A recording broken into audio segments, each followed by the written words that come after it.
What up? What up? What up? What up? What up? Anybody in the chat, man? Put it in put it there for me, cause I'm on a third party service with StreamYard, so it's a delay and I can't see the actual chat unless I go to my phone. Um, but let me know if you can hear me. If you over there, in fact, let me go tell my phone and see. Uh, oh shoot, the Archangel Carla then showed up in this joint. What's up? What's happening, Carla Sugar? What's going on? What's good with you? Shoot, let me know if you can hear me. Give me a thumbs up if y'all can hear me. All right, thumbs up if you can hear me. Something, just put it in the chat. You can. I like to do a little pre-show, you know what I mean, about 15 minutes before start time. Start time will be at 9 o'clock, and this mothership will be taking off. We will be departing from Earth at 9 p.m. Eastern tonight. I am your galactic captain. Happy to be a part of the mothership, the mother chariot that's going to swing on down, and we're going to go on this galaxy ride all the way to revolution. Now, revolution, they said would not be televised, but I'm telling you, they lied. The revolution shall be televised because the world has been technologized. Technologized. Is that a word? I want to make that a word. All right. So, but anyway, but for real, we're gonna have fun tonight. Um, you know what I'm saying? We're gonna really get into the science. May the creator, the light, the force, um, allow me to hopefully articulate it in a way where it could be understood, but most importantly, activated. And activation comes a whole nother science activation, because now not only do you possess it, but you know how to use this force for the greater good of yourself, community, and ultimately the U.S. and global citizen, especially the global citizen. Ooh, this is the age of Aquarius. Ooh, it's gonna get funky tonight. It's gonna get funky, man, for real. But yeah, pour on in, pour on in. Piece the crypto scales. Ain't gonna tell me we ain't in the age of Aquarius and Aquarius rule technology, and we got cryptocurrencies and bitcoins and Instagrams and all kind of stuff. You ain't gonna tell me we not in the technology age when we got Uber, you got Amazon, you got Airbnb, and you got Toro. What is you talking about? And you got Lyft, Uber, and food delivery services. What are you talking about at the push of a button? Everything is technology. This is the age we in. I ain't trying to hear that surreal shit talking about, see, if we're going to use that science and say, hey, you not an Aquarius. See, actually, I still would be, because I'm a high degree Aquarius. So even if we go back to the Eastern system, the Indian system, Ceridial system, and say you a Capricorn, no, that is not true. If you are the last 4 degrees of a zodiac sign, okay, you would stay in the same zodiac sign. Okay, this is an astronomical fact. So there's a difference going on between the two systems. Woohoo! This that freestyle shit, man. It's the difference between the two systems. The difference between the two is 23 degrees. Duh, it makes sense. So this is what I'm saying, ladies and gentlemen. Today, they tell you the sun is in Virgo. Okay? Well, I would say it's Virgo. They would say Leo.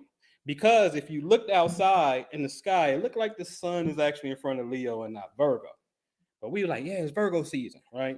So the Ceridial people, you know what I'm saying, would think like, oh, no. They're wrong. Can't you see with your eye, fool? It is right there. And that's a good train of thought, logically speaking. Of course, you're supposed to look at what you can see and measure, in a sense, right? However, I did this webinar many moons ago called The Cosmic Illusion. If we're going to use that same logic, then I can be able to look at the moon but the moon is changing shapes. Today is full. Tomorrow it starts to look like you can see the left side, but you can't see the right side. And then for about 2 to 3 days, it totally disappears because it's too close to the sun. And then when you see it again, what they call the new moon, when you see it again, as soon as the sun goes down in the west, looks like it goes down in the west, then the moon is right there to the left in the western sky, and you just see a little crescent. And the crescent is the one that's facing left, but you can only see the right side of the moon, which is the symbol of the Nation of Islam's crescent moon, the new moon. Okay. And so the moon appears to change shapes, but we know the physical moon ain't changing shapes. So now the question becomes, I know I can't believe what I see with the naked eye. What you talking about? The moon look like it, and the sun look like it actually rises in the east and set in the west, but yet we're said to be rotating into the sunlight, and it gives the illusion that the light is coming up in the east, right? Then the south, then the west, then it's, it sets in the west. But the earth is actually turning into it and then eventually away from it, from where you're at, but overall, period, right? And so, can I believe what I see with the naked eye when this damn thing look like it's coming up and it's above us and going down, but in all reality, we're going around it, and the earth is said to be spinning in a circle, and we can't even feel the spin. Not only can we not feel the spin, the compass and our physical sense of directions are fixed. No matter how we spin as an earth, we can still say this is south, this is west, this is east, this is north, and still get to our destination. The corner store is to the right of you at all times, irregardless to how the earth spins. Okay?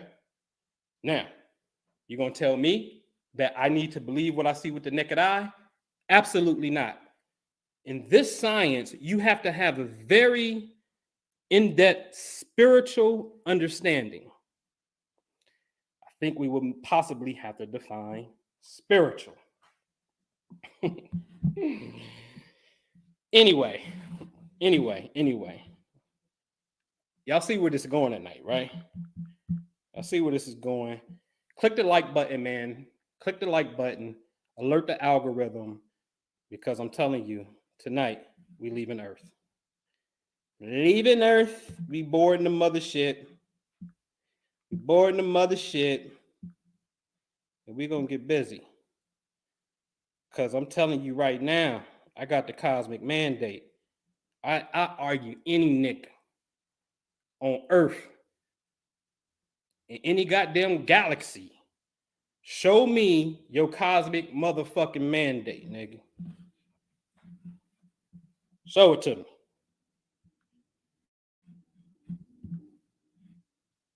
We're going to get into that. We're going to get into that tonight, because we're going to have to deal with taking our galactic stations. See, one person can't do it all. It's always going to take the collective to do it. Always. The best of them can't even do it themselves. The bosses, they can't do it themselves. They absolutely need the people who nurture and bring it about, shape, form it. Look at all the beautiful workers at Amazon to make a vision happen. So don't get stuck on the one, but the one is the focal point that's giving you the direction. But it's a full circle. Yeah. So we got 7 minutes, man. 7 minutes. Everybody click the thumbs up button. I may give y'all a little insert into some real motherfucking music. And by the way, I'll give another disclaimer when the show gets started. All right, but I'll do one now for sure. All right. The views that come out of my mouth is not the opinion of anybody else's. It is absolutely 100% my opinion. All right. And I'll let you know when it's a goddamn opinion, and I'll let you know when it's a goddamn fact. In fact, everything gonna be fact until I tell you it's an opinion. Okay? Yeah. I see Confederates. I'm a motherfucking shoot. Huh? Pistol out the roof. Amen. That David Duke. Kissing on his grave. Fuck John Wilkes Booth. In the slave South too. Cause the North launched the coup. We the truth. Union soldier, man. Who the fuck is you? Got my shooters on the roof. Aiming at David Duke. Empty the whole clip, skirt off in the coop. This is Gettysburg, nigga. Fuck what you heard. We beat Confederates on July the 3rd. Same weekend, we took Vicksburg. 1863, fuck Robert E. Lee. And the rebel flag, that's the mark of the beast. Salute to James Montgomery and Harriet T. Ava OG, cause he set the slaves free. 40 acres in the mule, that's William T. Woo-hoo. William T. Sherman, the South we had to serve them. Burn Atlanta down, the rebels we had to hurt them. The South wanted slaves, wasn't fucking with aid. South Carolina knew he would emancipate, so they tried to escape to keep slavery. John Brown's raid on Harper's Ferry was the tip of the iceberg, as they say. Ulysses S. Grant came and saved the day. Go Google Vicksburg, that's the 4th of July. I fuck with Harriet Tubman, she a Union spy. Hey, they free the slaves, you a goddamn lie. Is you a goddamn lie? Tell my man ain't free the slaves. Y'all lying, man. Confederates, I'm a motherfucking shoot. Pistol out the roof, aiming at David Duke. Kissing on his grave, fuck John Wilkes Booth. And the slave South too, cause the North launched the coup. Thriller in Manila, Django, I'm that nigga. Line you crackers up like Adolf Hitler. Thanks to Abe Lincoln, gave us 7-shot Spencers. That was a rifle when the South was against us. Sullivan Walker was good. Tanisha Nalise Hall was good. Session, go read the secession. Mississippi said the slaves was their blessing. Only niggas can endure the heat from the hot sun. 1787 is where it begun. The Northwest Ordinance didn't allow slaves. No. This was the law of the USA. So the South created the Confederacy. Left the United States at the election of aid. Time to go and read Lincoln Douglas debate 58. See for yourself what he said about slaves. He hated, gon' find out, he gon' emancipate. The South said fuck them, they ain't gon' participate. Niggas is gorillas in the goddamn zoo. When we see the Ku Klux Klan, it's gonna be bad news. What? Ready, aim, and shoot. Bloody up they white shoes. Ulysses Grant, William Sherman, these are my dudes. I see Confederates, I'm a motherfucking shoot. Pistol out the roof, aiming at David Duke. Pistol on his grave, fuck John Wilkes Booth. And the slave South too, cause the North launched the coup. God damn. Man, could y'all hear that? Did this dude say, fuck the slave South too, because the North launched a coup? Whoa. Woo. Shots fired. Shots fired at the Confederate South. We're going to get started in 3 minutes. Confederates try to rise up. You got to go in their mouth, man. You got to drop them. You feel me? You got to drop them. We got to stop playing these games and talking about they without saying who they is, without calling no names. I need to know, report all Confederates to me. Please do. Report all Confederates to me. Jason, what's good, bro? What's happening? Please. I beg of thee. I'm gonna show you why I beg of thee. Okay. All right, man. Listen, man. Some of your greatest. Salute. Rest in peace. Martin Luther King gave you a speech about Stone Mountain. I'm just gonna show you a little tiny piece about Stone Mountain. You know, we 8 years ahead of the game touching Stone Mountain. But go up there and get your prayer on. Do your thing. But just know, that's old KKK mountain right there. You got to give them that. Them motherfuckers say, I'm getting me a mountain. We going to Stone Mountain, the second clan. Nigga, The reason why this is a second clan is because we killed the first one, nigga. And any more standing is gonna have to get dealt with by the United States of America. I'm gonna lay the record clean and straight. Not in tonight's dialogue, unless it's gonna be one of them 3-hour chumpies, which I don't mind, right? But I'm gonna lay the record straight on this whole Confederate thing. I know y'all know that. You know what I'm saying? Monica, what's happening? What's going on? You know? What y'all think about that finito? Sullivan Walker gave me fire songs. Here go one of my little faves right here, man. And we're gonna get started on this, man. Hey, light you something up. I want you to see the Ku Klux Klan, and you're gonna put this work in on that mug. You're gonna put the work, all right? You're gonna put the work in. And I'm talking mentally, man. I'm talking about, man, is you from the same bloodline as Harriet Tubman? Or are you from the bloodline of Chicken George? Or are you from the bloodline? What's my man name? What's the role? I think he plays Stephen in Django, Samuel Jackson. Huh?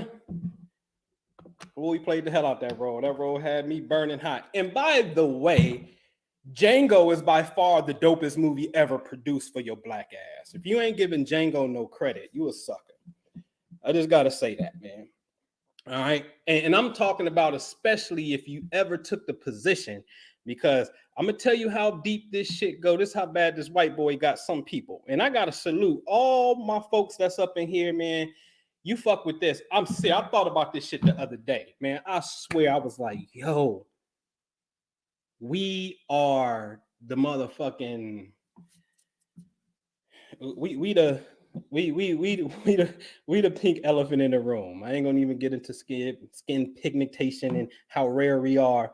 But man, we are of the select few that's talking about this kind of, stuff, man. Me and Jew was talking today, man. Like, listen, man, when it comes to consciousness, i.e., thought, and what you call universal laws of planets, and how your ideas can become a manifestation in the world, I'm gonna take it up a notch. And you're willing to use that as a weapon if need be, and can prove it, right? Man, listen, we own some other shit, okay? We own some other shit, okay? I want to be clear about it. We own some other shit.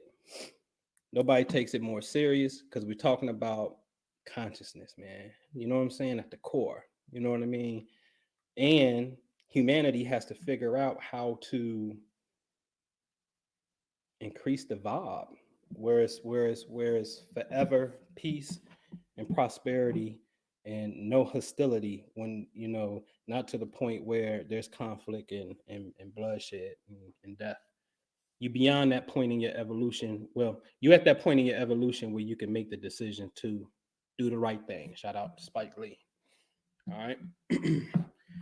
All right. But in the meantime, in between time, and motherfucking Confederates want to motherfucking United States colored troops. We can come with it. All right. United States colored troops. We roll with Uncle Billy, aka William T. Sherman, nigga. Burn the South down to get the slaves free, nigga. It's called Civil War, nigga. Special field order number 15, aka 40 acres in the mule, bitch. Get it right, nigga. Fuck Confederates. Niggas, I say, wait a minute. Union soldiers, we the realest. Stacks be relevant. Hey, blink of my president. I feel like I'm William Sherman. See Confederates watch me serve them. I feel like I'm William Sherman. See Ku Klux Klan watch me serve them. I feel like I'm George Custer. That's the cavalry, nigga. Punk Robert Lee, a sucker. He surrendered, big motherfucker. I feel like I'm fighting field. That's another cavalry, man. You know I'ma say fuck AP Hill. Gettysburg battlefield, nigga. I feel like I'm Abe Lincoln. The great emancipator. Fuck what I'm thinking. That's what I'm thinking. Shy Jeff Stewart, now he's thinking. He's thinking. Eyes on the prize, I don't be blanking.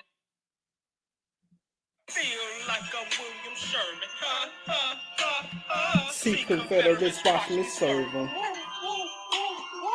feel like I'm William Sherman. Ha, ha, ha, ha. See Ku Klux Klan watch me serve them. I ain't gonna do the second verse. All right, man. All right.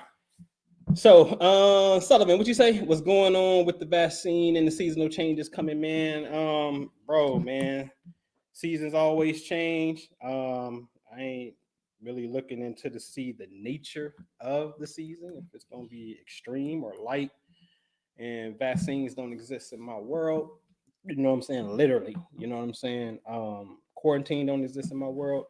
You know what I'm saying? Because niggas been homebound for, you know what I mean, for forever when you a boss. You know what I'm saying?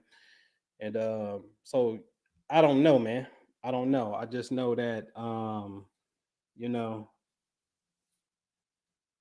human beings are very interesting people. You know what I mean? Like we the only ones that go to a completely different species for milk.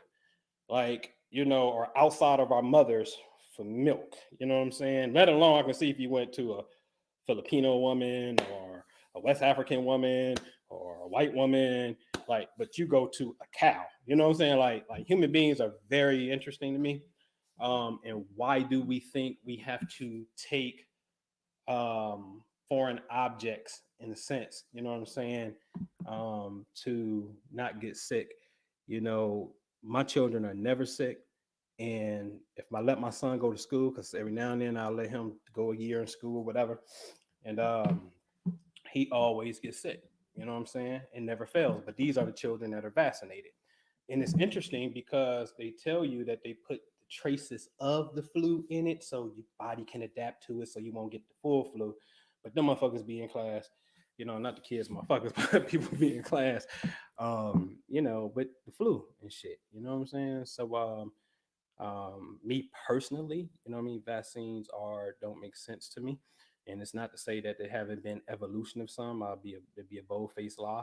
There's definitely times where you had yellow fever pandemics and you had you know, you just had different, you know, polio, you had different diseases that medicine couldn't fuck with back then, and it was uncurable. And today what medicine can cure it.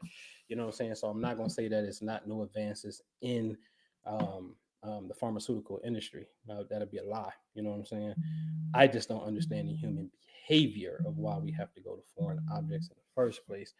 Um, and it's you know, it's two things that I'm pondering right now, y'all, and we're gonna get started.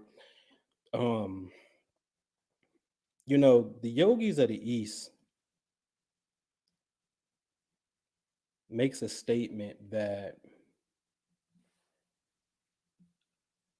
human beings don't know how to breathe properly, and oxygen itself, we know clear as day, is the life force for a human being. No air, you die. And that process of bringing in oxygen to replenish the cells, and it serves as cell food for the brain. The brain's food is oxygen, not steak, not broccoli, not asparagus, not lamb. You know what I'm saying? The brain's food is oxygen. And then all of the carbon, the poison, comes out of your body. But if we're not breathing correctly, then we're full of poison. We're full of toxins, right? And they really hold the belief if we learn how to breathe, then that will help us evolve into becoming a better being, right? So you got that side of it. That's the one thing I'm thinking about. It's like taking the time out and breathing, meaning a million man march, but a global man and woman march, you know, global citizen march day where we all meet on the equator at the same time, same day, every location, but on the Earth's equator. giving grand thanks. Just thank you. Right? So the second thing is what we consume, what we eat. And so then I got this question on, because I was like, hey, I started this fast, you know what I'm saying, or I'm sorry, went vegan. Today is day 14. It's my 2-week anniversary. You dig? 2 weeks straight vegan, like nothing with no animal in it. I mean, nothing, right? And within day 14 today, I'm on day 3 of just all liquid. So it's a juice that I have and a smoothie that I have, right? That's it. Day 3, no solid foods, 14 days, no animal, right? Because I'm locked in. Locked in, right? I've been here before. Y'all see me when I was a vegan. You know what I'm saying? But my point is, the thought is out there that if you're eating dead animals, the blood that's coming up the burger and all that, you're taking on its emotions. In one, do I really want to take on a cow emotions? Like, I can't deny it in the sense that its DNA is in the blood. And so I'm eating it. And then when I eat it, for me, I become a fat boy. So it gets stored on the body. So now I got fucking cow parts preserved on me and shit. You know what I'm saying? And so now this has to process in the body, and this has everything to do with your energy, the clarity of your mind, your overall well-being, and just your health. Now, if you're in this toxic state from not knowing how to breathe correctly, point 1, point 2, eating the wrong foods, is this the reason why your life is fucking chaotic? Is this the reason why the world is chaotic, the majority? You know what I'm saying? Because we don't eat and breathe. And it sounds so simple, but yet on the food part, if motherfucker come and say, you can't eat no meat for the next 3 days, nigga, ain't no more meat. You know what I mean? When they hit the market on the Corona shit, ain't no meat. That's a fight. If not somebody getting killed, that's a fight. You try to take dinner away. You try to take food away, the meat. You know what I'm saying? So then these two thoughts are running through me. But I'm going to tell you something, and we're going to get this thing started, man. It comes a point when your soul awakening, and you're going to have to face yourself and see if you got the motherfucking willpower. Either you do or you don't, goddammit. Either is we is or is we ain't. And I'm choosing to be is. All right. So let's handle some business. All right. Let's handle some business, man. And thank you. Appreciate that. All right. Let me share my screen here. All right. All righty here. All right. So as we get started, first I want to say thank you for coming out on such a short notice, which was today. But I'm inspired by the spirit, and the spirit gives me, ample time. I'll do it. But I want to say that, again, a disclaimer. Tonight's conversation is my own conversation. It does not represent the views of anyone but myself. All right. I love to start with the Holy Quran because, ladies and gentlemen, there's some game to be learned.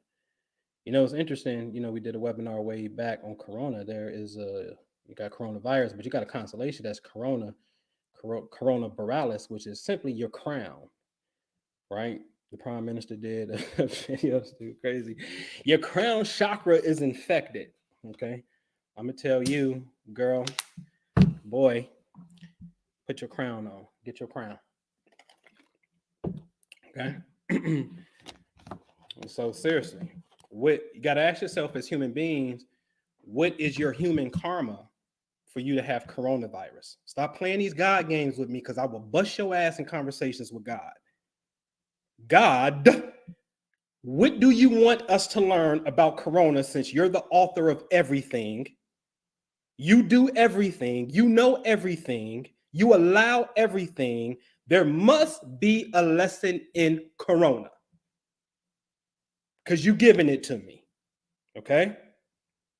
It's the conversation that you got to have. All right. So the Holy Quran says, we did not create the heavens and the earth and everything in between them just to play. Let me give you the street translation. We did not create the heavens and the earth and everything in between them to play with you niggas. Okay? We created them for a specific purpose, but most of them do not know. Now, the Holy Quran clearly states that the heavens have a specific purpose. In most, which is the majority of human beings will not have a knowledge of this purpose. This is the part, ladies and gentlemen, where you put me in a room with all of them. The only ones that should be talking first, if we're talking about the collective humanity of completing the circle, everybody getting on their station, the person must have a celestial knowledge. Very important. Okay? Now, another one from the Quran says, he taught them how to distinguish. The sun and the moon are perfectly calculated. The stars and the trees prostrate. He constructed the sky and established the law. You shall not transgress the law. You shall establish justice. Do not violate the law. Wait a minute. You constructed the sky and established the law, and you shall not transgress the law? So the law is the sky, ladies and gentlemen. The law is the sky. And somehow you're going to establish justice by understanding and implementing the law of the sky. Okay? All right, I hope you're with me. Look at the Bible. What do the Bible have to say about this game? The heavens declare the glory of God, and the skies proclaim the work of his hands. Day after day, they pour forth speech. Night after night, they reveal knowledge. They have no speech. They use no words. No sound is heard from them. Yet their voice goes out into all of the earth. Their words to the ends of the world. In the heavens, God has pitched a tent for the sun. To Psalm 19. So what do you mean that the heavens pour forth a speech, but yet they don't have no speech and they don't have no words, but yet a voice is going into the earth? I'm gonna say that again. This psalm clearly states that the heavens have a voice. They pour forth speech, and at night it actually reveals knowledge. But then turn around and says it has no speech, it has no words, no sound is heard from them, but yet their voice is going all into the earth. Ladies and gentlemen, this is called cosmic transmissions. You may want to note that. Cosmic transmissions. Okay. All right. So I gave you that. All right. Let me see here. Where we at, man? Where we at? We started here. Oh, did we? Here we go. Here go the last one. The earth is full of signs for those who are certain. And within yourself, can you see, nigga? Question mark.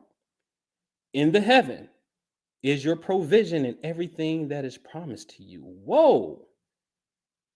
First of all, we already know that majority of the people won't even understand this. But now, those who are certain who know this, is actually signs in the heavens, but most importantly, within yourself. Within yourself lies the secret. Again, see, I know what my people were saying, but said it so eloquently without saying it, and I just got to say this shit. If it is within yourself and you have a higher nature and a lower nature, huh? This is talked about the bad devil on one shoulder and the angel on the other shoulder, your left and right hemisphere of your brain. Okay. Guru Harry Nanda says that evil thoughts and thoughts come from the right side of the brain. Okay. So let's put that evil little dude on the right side, the good dude on the left, whatever. Right. The true battle is you ain't eating nothing. You're going to do a juice fast for the next 3 to 7 days to the best of your ability, but you're going to do 3 all juice and see if you cave in. If you cave in that you ain't ready to let go of your own lower nature, which is willpower at the end of the day. I'm not trying to force my belief on anybody. I'm saying there's these own internal things that we have to do if we're going to sincerely raise consciousness. Okay, my conscious people. All right. All right. Let me see how y'all looking over here. Let me come over here. All right. So let me just blow this up real fast. We do a slideshow. All right, man. If you're new to the channel, welcome. Who I be, man, I'm just an ambassador of the light. On the far left-hand side, it's just one of the trips that we take. We take equinox trips. We take trips on the solstice. Been doing so ever since the spring equinox of 2011. Okay. This here obviously is in St. Louis, but we actually travel over to Illinois, the land of Lincoln, the land of Little Egypt, so we can touch the one of the mounds there. When we get to the mounds, we're at the famous sundial, as they call it. We're on the right-hand side. You see the long stick, which is the sundial. We're sitting in a circle, and my photographer happened to capture the violet flame on my purple wrinkled Aquarius shirt. Okay, so the sun, right, the light that shall set you free. In a sense, if we deal with color vibrations, we know that violet is the highest vibration color within the visible spectrum of light. And I'm just a light bearer. Okay. I'm not saying that to say it. God damn it. I got tons of proof of the work that we do. Okay. And this is just showing you that way back in 2013, here's the flyer for it. We're touching these places. What's that?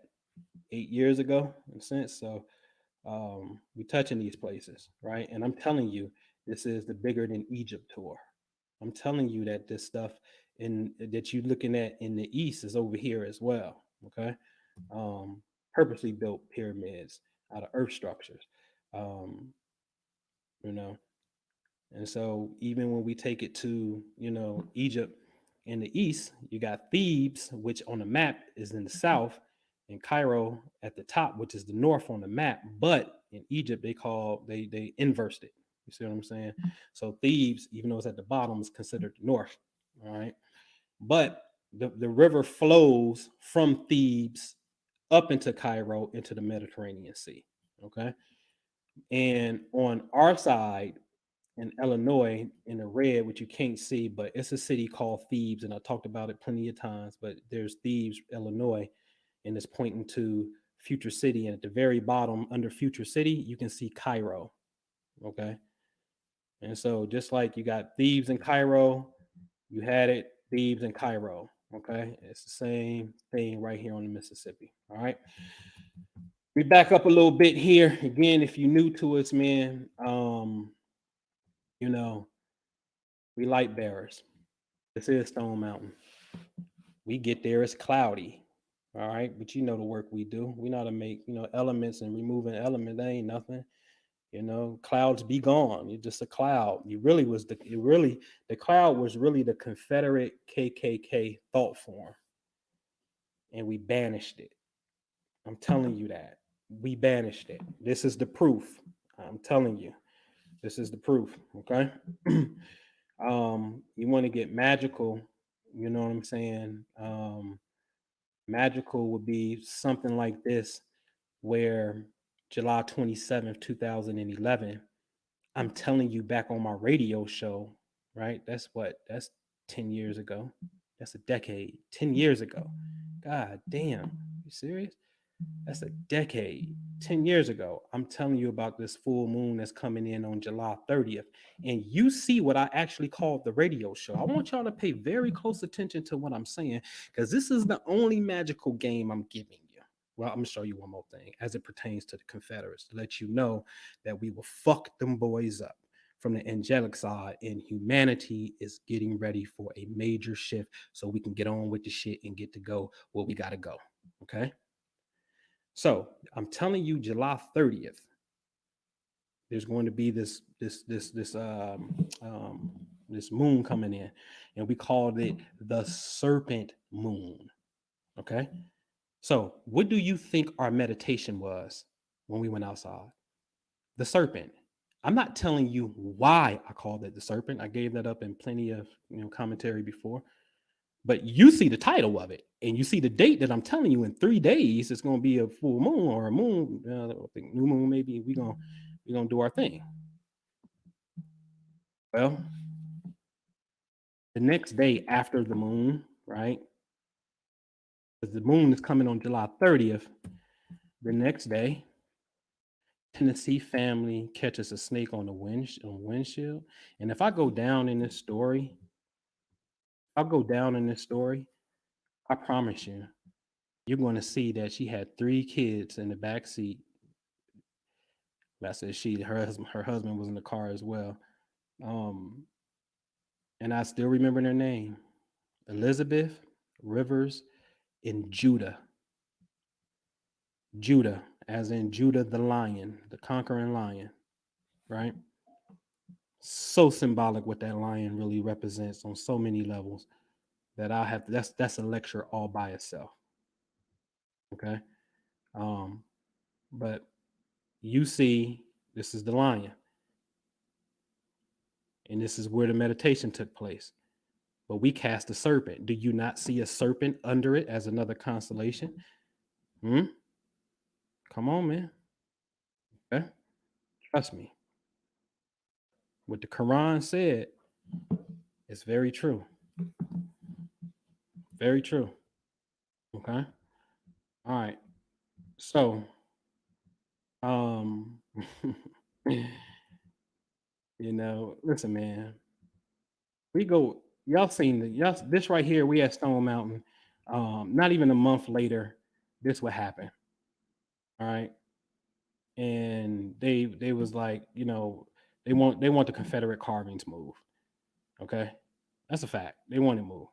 That's 2013. We did that. We was there on the spring equinox, which is March. Okay, so a month later, like a month and a week later, all of a sudden this surfaces and hits. Okay, that's just one time, right? But what about this time, right? Where I do a flyer, and this is 2015 and 7-Eleven, and we're gonna stump these motherfuckers off the mountain, because we already know it's racist people. You know what I'm saying? The people who wanted slaves. You know what I mean? Like yeah, Jefferson Thomas, president of the Confederacy. Mr. Robert Lee fought for Virginia, his home state. And Stonewall Jackson, second lieutenant in charge. You know what I'm saying? Had slaves. They wanted slaves. Okay, cool, no problem. I just want you to identify yourself. All right. So these are who these 3 gentlemen are. And like I said, the second Ku Klux Klan started here on this particular mountain. And you can see I got the Klan in my crosshair. Okay. And we're going to Stone Mountain, and we're going to stump this shit off. It's called the stump off. And we're going to be there on 7-Eleven and 7-12. And guess what? You know what I'm saying? We advertising hella early because we want everybody to come. All right. But it don't even take, man, be surprised when it take it. It don't even take a party of 10. For real. All right. And so anyway, we do our thing. And look what happened the day we get in town. Confederate flag at Stone Mountain Park stolen. No, it wasn't. That was a spirit world. Say what you want to say. You can call me spooky, call me crazy. I just know it's in alignment with the motherfucking mission. And those who've been rocking with me forever, y'all know what it is. You've been there. Y'all seen it. You know what I'm saying? And so it come up missing. That's 2 for 2. We go to that mountain. I'm telling you right now, you're going to see some clapback. Confederate symbol down. Not only that, not only was it stolen, guess what? A few days later after that, on the 14th, what did they say? NAACP wants to banish Confederate symbols. Really? Interesting choice of words, CNN. Why? Because we banish the clouds using what's known as, I'll give you this, the lesser banishing ritual pentagram. Okay. And so, yeah.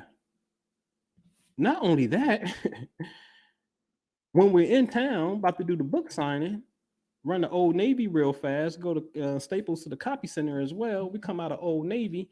There go that purple Aquarius shirt again. I'm all the way in the ATL. And look what just coincidentally, just so happenly to be leaving the parking lot as I'm coming out the store at the same time. Aquarius magic. But see, don't let the word magic fool you. Like it's nah.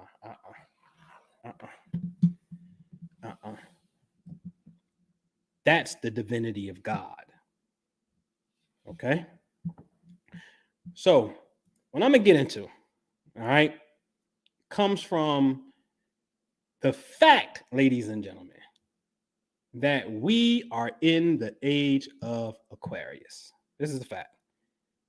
All right. This is a fact. We're in the age of Aquarius. Within the age of Aquarius, you may want to screenshot this. May want to get your notes for this. And let me give you the astronomical side of it as well. In fact, let me light it up. All right, let me light it up with you. Hold on. Let's go full throttle. Zoom. All right, we're in the east. Let's light up the constellation lines, the names, the art, and let's give them the zodiac belt. And our point of reference is always the east. So let's change the time some. And what we want to do is dim the light of the sun so we can just pay attention to the constellations. And at this moment, we're going to remove the Earth. Is y'all ready? Because we're getting on the mothership right now. We're going to remove the Earth. All right. Because as we're on Earth, looking at the 12 constellations, ladies and gentlemen, along this ecliptical path, this belt that the Earth is wearing, known as the zodiac belt, okay? These are the signs that appear to come up and rise and set in our reality. And we can look up further and look up due north and just literally make our heads look all the way up. But if you look straight and slightly up, the closest to this particular plane, like we were to walk straight off the edge of the Earth, it's 12 signs that encompass the Earth at all times. Now, since we are in the age of Aquarius, we talked about Aquarius being technology. Yes, Bitcoin, Uber, like all the technology, man. We're there. Okay, we are there. You want to talk about Aquarius? I gotta say Bob Marley. Now let me get my Aquarius team because hold on. Let me hold on.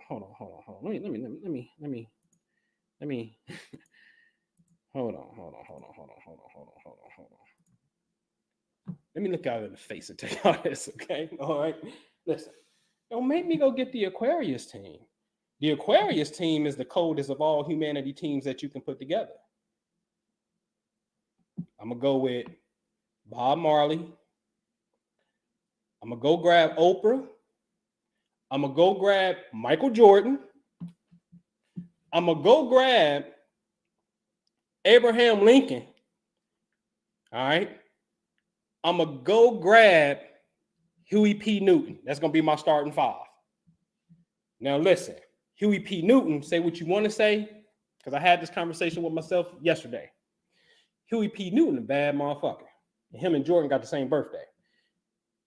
if you want to say Huey P. Newton was the police in a snake, I gotta congratulate that kind of thinking inside of him that will say, you know what, but I'm gonna go to a black community and I'm gonna teach them how to read the law. I'm gonna teach them to walk in the communities bearing arms.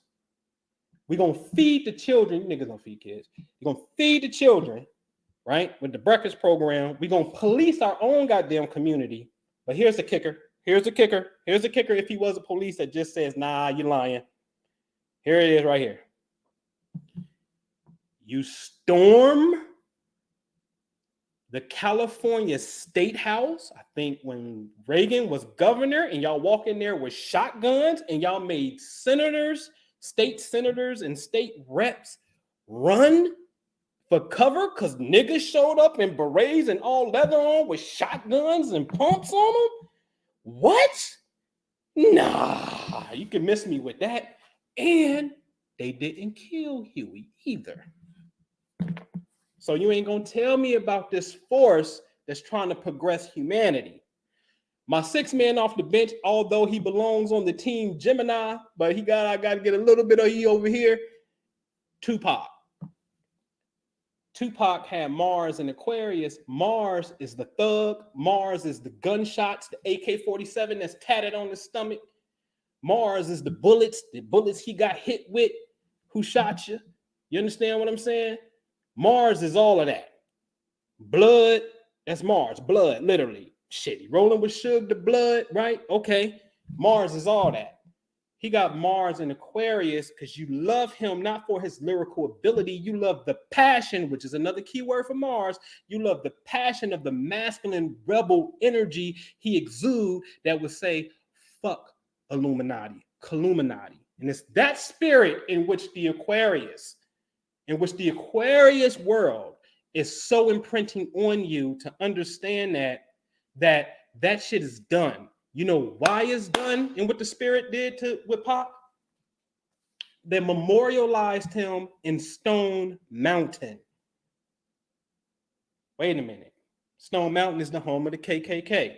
Stone Mountain has 3 Confederates engraved on the symbol and was flying a Confederate flag in front of the park as soon as you pull up. And Tupac is there, but here's the kicker.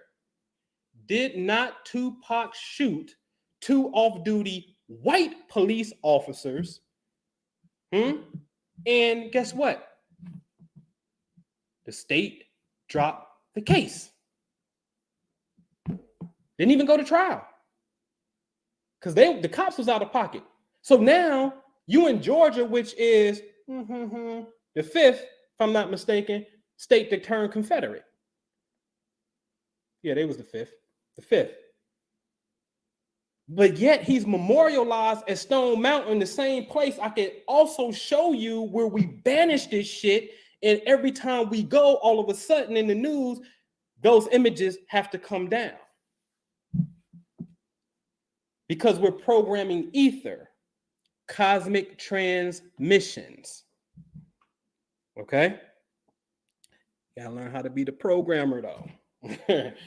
That's the game. All right. So I gave you my Aquarius team. You can't touch that. Okay. All right. So let's get back to the screen share. All righty.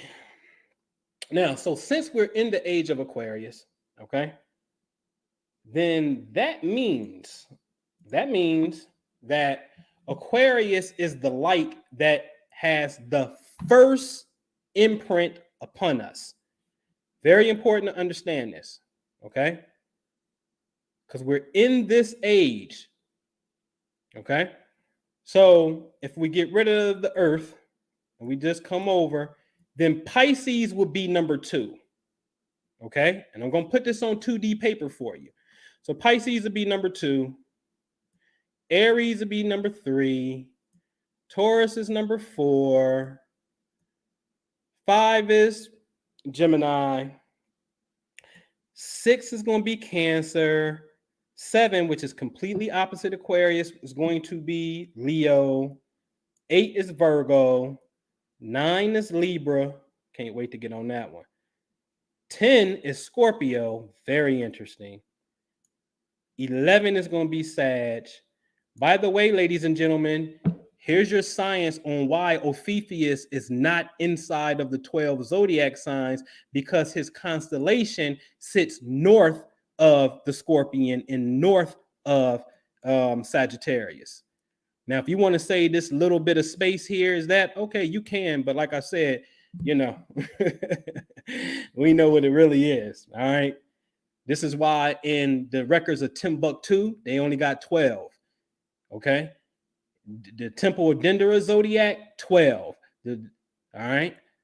And so you missed me. The 13 ain't got nothing to do with the constellations. If you start touching 13, you really in reference to the moon. Okay. All right. So Sagittarius at 11, Capricorn's going to seal it up at 12. All right. So we'll come back to this. All right. Y'all all right? Y'all good? Y'all good? All right. All right. So let me say this. And I feel like I got to look at you when I tell you this, because I'm serious about this, man. Because we about to take our station. We're gonna have to take our station. I'm serious about this. I ain't trying to be nobody's boss. I actually suck at being other people's boss, because I think I got it worse than Dame Dash damn near. You know what I'm saying? Like for real. I think I really do got it worse than Dame Dash. And said, I love people to create and do their thing and create their own divisions, and we work together as we're doing something. You know what I'm saying? I got some real estate on the table right now that I'm willing to pay 10% of the deal, and and that's a couple $1,000, more than $5,000. I'll tell you that. 10% of the deal if you just made the phone calls looking for a buyer for me. I give you a buyer's list, bam, you get them. You know what I'm saying? But you got to take that initiative and do your thing. You understand what I'm saying? So anyway, what I'm about to get into as far as the zodiacal order, we got to understand that within this age, all of us have a role to play. This doesn't mean that you can't be versatile and do different things. You're a conglomerate. You got the capacity to do it all. I love conglomerates, right? Like this, like Procter and Gamble, shit, even Jay-Z at this particular point, you know what I mean? Like that's a conglomerate, right? There's nothing wrong with that. All right. So Aquarius is going to go first, simply because this is the age that we're in. I'm not making it up. You can Google this shit. Everybody know we in the Aquarian age, and I just have to say this shit because me too. I be tripping like, niggas, you being egotistical, so I shut my mouth and I won't say nothing. Y'all know how I get. I be on hiatus and won't even be teaching on nothing for a long time and be doing something else. And people who rock with me privately be doing what we doing. You know what I'm saying? But I just really want to make sure this ain't coming from a place of ego. You know what I'm saying? But Aquarius is going to be first on this thing. And then every sign is going to respectively fall in their numerical order of the zodiac. It's very important to understand that. Your function is your function and makes up the wheel. Without your function, this shit don't exist. So the whole makes one. That's the goddamn science. The whole makes one. That's the one. If we crack your goddamn skull open right now and open it up, you're going to see 12 cranial nerves inside of there. That's the zodiac signs that's within you, which then translate into the 12 bodily systems. Like right now, it's Virgo season. It's a perfect time to start dealing with your intestines. Colonics.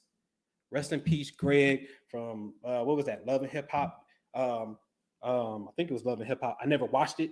I've never watched one full episode of Love and Hip Hop. I will say I watched some. I watched some shit. You know what I'm saying? That Harlem type Bumpy Johnson shit. I watched that shit. Power. Well, I watched certain shit. You know what I'm saying? But I never watched that. That's just too catty for me. But rest in peace, Greg, man. Because the little piece that I caught one time, Greg was talking to one of the brothers, and he was talking about his relationship with his wife.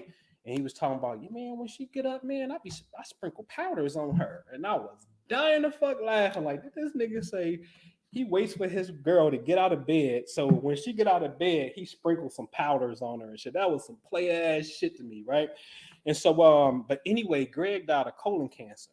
Now, I'm gonna tell you something about this eating shit. I seen my aunt firsthand. I'm talking about my granny house in the room, because she just came into town, dying of colon cancer, came out the room. Hey, gave me a hug, talked to me. You know, I'm dying of colon cancer. Yeah, I know. Went back into the lay down because the shit was literally eating her alive. I ain't talking about, I saw pictures. God damn it, she came out the room and hugged me, had a conversation. You know, I'm dying of colon cancer. This was my favorite aunt at that, right? And my aunt, she was so fine. I used to call her my girlfriend when I was in second grade. Crazy. I'm stupid, right? But you know, so I seen this shit firsthand. You understand what I'm saying? Firsthand. And so this health shit, man, this shit is serious. It's really, really, really, really, really serious. But this time of year where we at Virgo, for this next, you know, 20 plus days, we could really get into the intestinal work of where we at and start aligning ourselves up. Those of you that's in the healing modalities, man, I'm telling you, man, I'm coming with some shit, but we need to really politic when you're dealing with celestial timing to really tie it in. You know what I'm saying? Make it make sense. All right. So anyway, all right. I'm gonna go back to this screen share and shit, and try my best. My disclaimer that, you know what I'm saying, everybody got their respective role. All right. So Aquarius, you up first, man. This means they call it the house of self-appearance, first impressions, the beginnings, it's your attitude, it's how people see you. We got to first understand what is Aquarius. Aquarius is the rebel, the technology, the social grouping of people in a care for humanity. Again, Bob Marley, Abraham Lincoln, Huey P. Newton. Okay, they care for uplifting humanity. Okay, so when these Aquariuses come, as they did, they create whole fucking movements like how we got going on right now. They create a movement to progress humanity forward. Okay. So the rebel has to come out. If you're the Aquarius, you should be looking for, you know, you should be looking for, that's what we should be doing as the number one thing, the Aquarius people, is taking the initiative. Because house number one is the one that starts all this shit. I always say when all of the signs were asked, who's going to go first in creation? Everybody cowered out besides Aries. Aries was the one like, fuck it, I'm first. Because the first sign, first house is technically Aries. But since we're in the age of Aquarius, Aquarius now occupies slot number one. Very important to understand that. Okay. So the Aquarius is responsible for sparking this shit. Moving on to Pisces, this is very interesting because now Pisces is pretty much the treasury and the treasurer. It's dealing with money, the finances. The oxymoron is Pisces is on one side the deceptive, the delusional, right? Energy.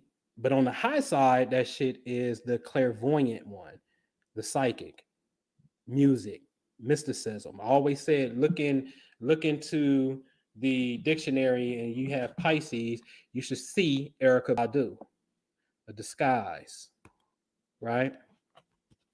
In a good way, right? So shout out to Erykah Badu for sure. And so here, this is where you use spirit. Pisces ain't got shit to do with anything physical besides music and poetry in the ocean. Yeah, seriously. Like it's all about your highest self. This is where you graduate, ladies and gentlemen, and become complete because it's the 12th sign.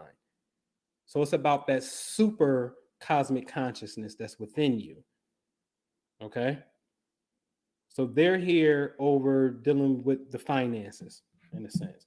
And it's interesting because what every sign is in reference to the house number, they all get along with each other because we're just 2 clicks away. The wheel is 2 clicks or 2 signs off right now. Okay. It's just 2 signs off right now. Where you see Aquarius at number 1, it should be at number 11. Capricorn at 12 should be at number 10. Sagittarius at 11 should be at 9. Okay. Scorpio at 10 should be at 8, and so forth and so forth. So the wheel is just 2 clicks off, which means that's a 60-degree angle known as a sextile, which means an opportunity. If you were to go to astro.com, create your own chart, account, look at your own birth chart, you'll see blue lines and red lines. You'll see short red, short blue, long red, long blue. The short blue represents the opportunity. So this is an age of opportunity to be had. This is not an age of friction, although this is an age of rebellion and revolution. But the overall aspect of it, we really should be clicking because there's opportunity here. Okay. All right. So let's move down to Aries. Aries is in the field of communications. Aries is the sign that deals with the muscle. This is the militant one. This is the one that went first. Okay. But this is the one that's moving communications around. This is short term. It could be telephones. It could be you driving Uber. You know what I'm saying? It's the communication system within your own government. Hopefully we're going to get into that. Okay. It's your communication infrastructure within your own government.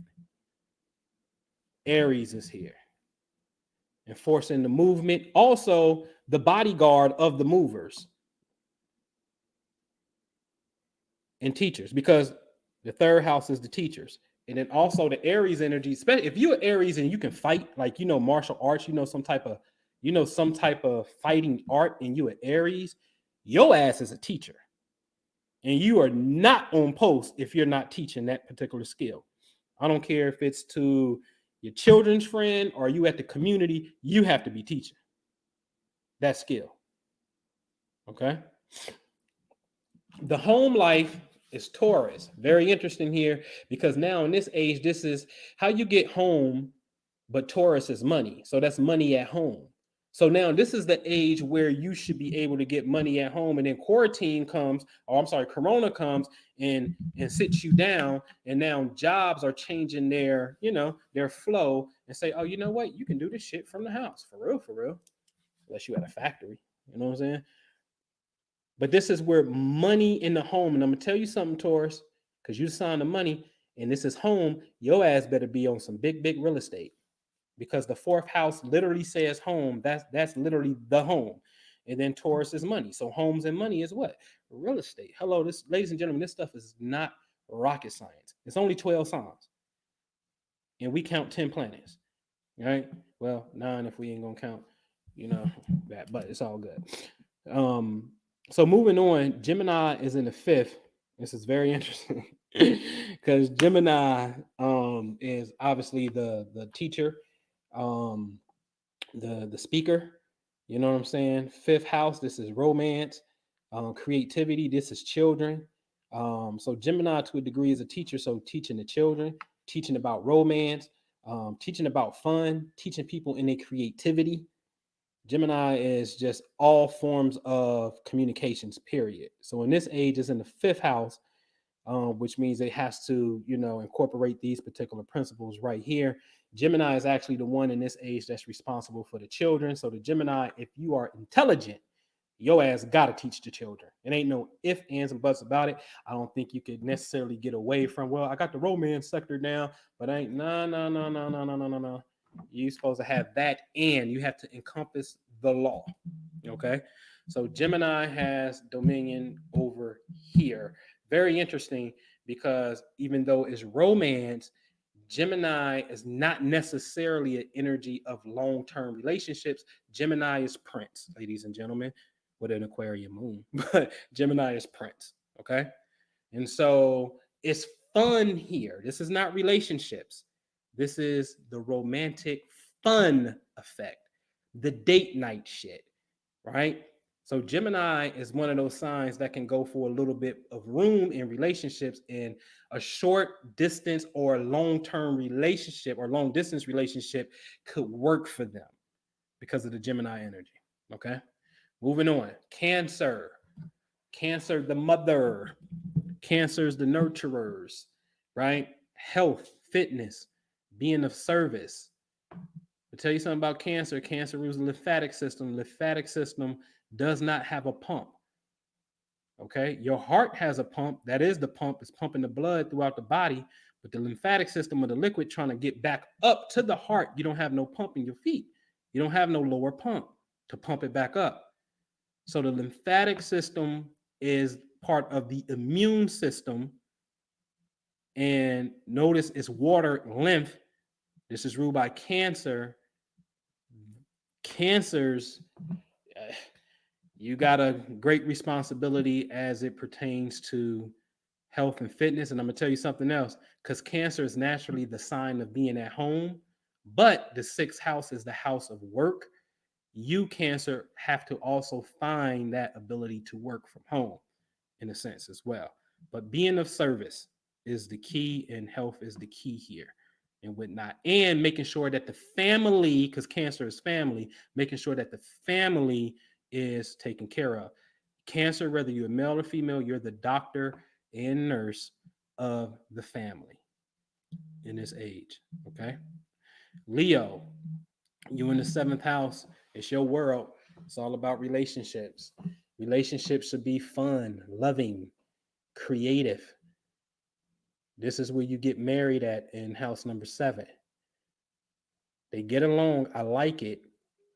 But Leo is the fun, creative, romantic part, not necessarily the relationship, but all Leos, well, they got the certain Leo specs definitely can go for the relationship as long as you stroking that ego. But no, seriously, as long as you giving that fun Leo love, relationships are here. So relationships are really supposed to be loving. And I'm gonna tell you something, ladies and gentlemen, is not Leo ruled by the sun? Yes, it is. And don't we always see the ideal picture of romance as the couple holding hands on the beach as the sun is setting? See, the seventh house is where the sun sets at right there. That's the descendant. That's Leo. Fun, love, creativity, and relationships. So to really empower your relationships, and my people know, been rocking with me, to empower your relationship, you and your significant other have to face the sun when the sun is in the western portion of the sky, especially the setting sun. And you got to give your gratitude and your thanks and your reinforcements and your goals, your ideas, and all that good stuff at the time of sunset, your time, any time of the year, because the western portion of space don't care about what constellation is there. Clearly, they don't care about that. West is west. So the western portion of space governs our relationships. Leo is the leader. Take lead. What love is supposed to look like. Love is supposed to be fucking fun. That's Leo. Love ain't supposed to be all this other bullshit. That's the karmic shit. Okay? I know, baby mama putting sugar water in your goddamn truck and in the early 2000s. Like, what was that? Oh, or 2000 was 2000 exactly. Matter of fact, in 2000 and shit, 21 years ago, I'm still pissed off about it. Right? Boy, I'm still pissed off about that shit. But yeah, love is supposed to be fun, loving, creative, expressive. Really get busy in this particular realm. The Leo people, you are the ones that really supposed to be talking about like the Kama Sutra. All right, moving on. Virgo, my hardworking Virgos, the Beyonces, the Michael Jacksons, and I dare say, as I always say, DJ Envy. They're here on intimacy, sex, bonding, other people's money. Virgo is the accountant. Virgo is the secretary. Virgo is paying attention to details. Virgos do not have ADD. Okay. It's study long, study wrong. It's J Electronica. I will take forever to release an album because I may overanalyze it. And about time I'm ready, it's no longer valid. So it's over analytical analysis paralysis. Negative trait of Virgo. Nas, Virgo. I even think Change is a Virgo. All right. But the Virgos are, masterful at work. But the Virgos are the ones that you, especially when it comes to joint finances, that detail orientated mind. This is dealing with investments right here. You see what I'm saying? This is life insurance. This is, you know, inheritance, but it's just share, as you see it, shared money and shared property, teamwork, equity. Equity is the key for the Virgos. And I'm telling you something, man. You got to study. You guys got to study finance. It's a world that exists that runs this shit. You know what I'm saying? The Blackstones. You know what I'm saying? The Black Rocks. You know they. I'm gonna tell you what the spirit world did to niggas a long time ago. When they came out and said that the Carlyle Group was the Illuminati because they own everything, that was a kindergarten shockwave to get your attention to focus on what the Carlyle Group is and what you have the potential to do yourself.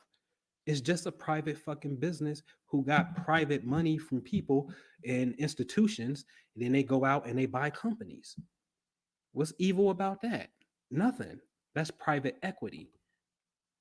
That's where the game is. And a lot of things that you patronize and spend your money on anyway, Outback Steakhouse, that's not a publicly traded company. It's a private company, and it's owned by, a group of people who put money up and buy different shit in their portfolio.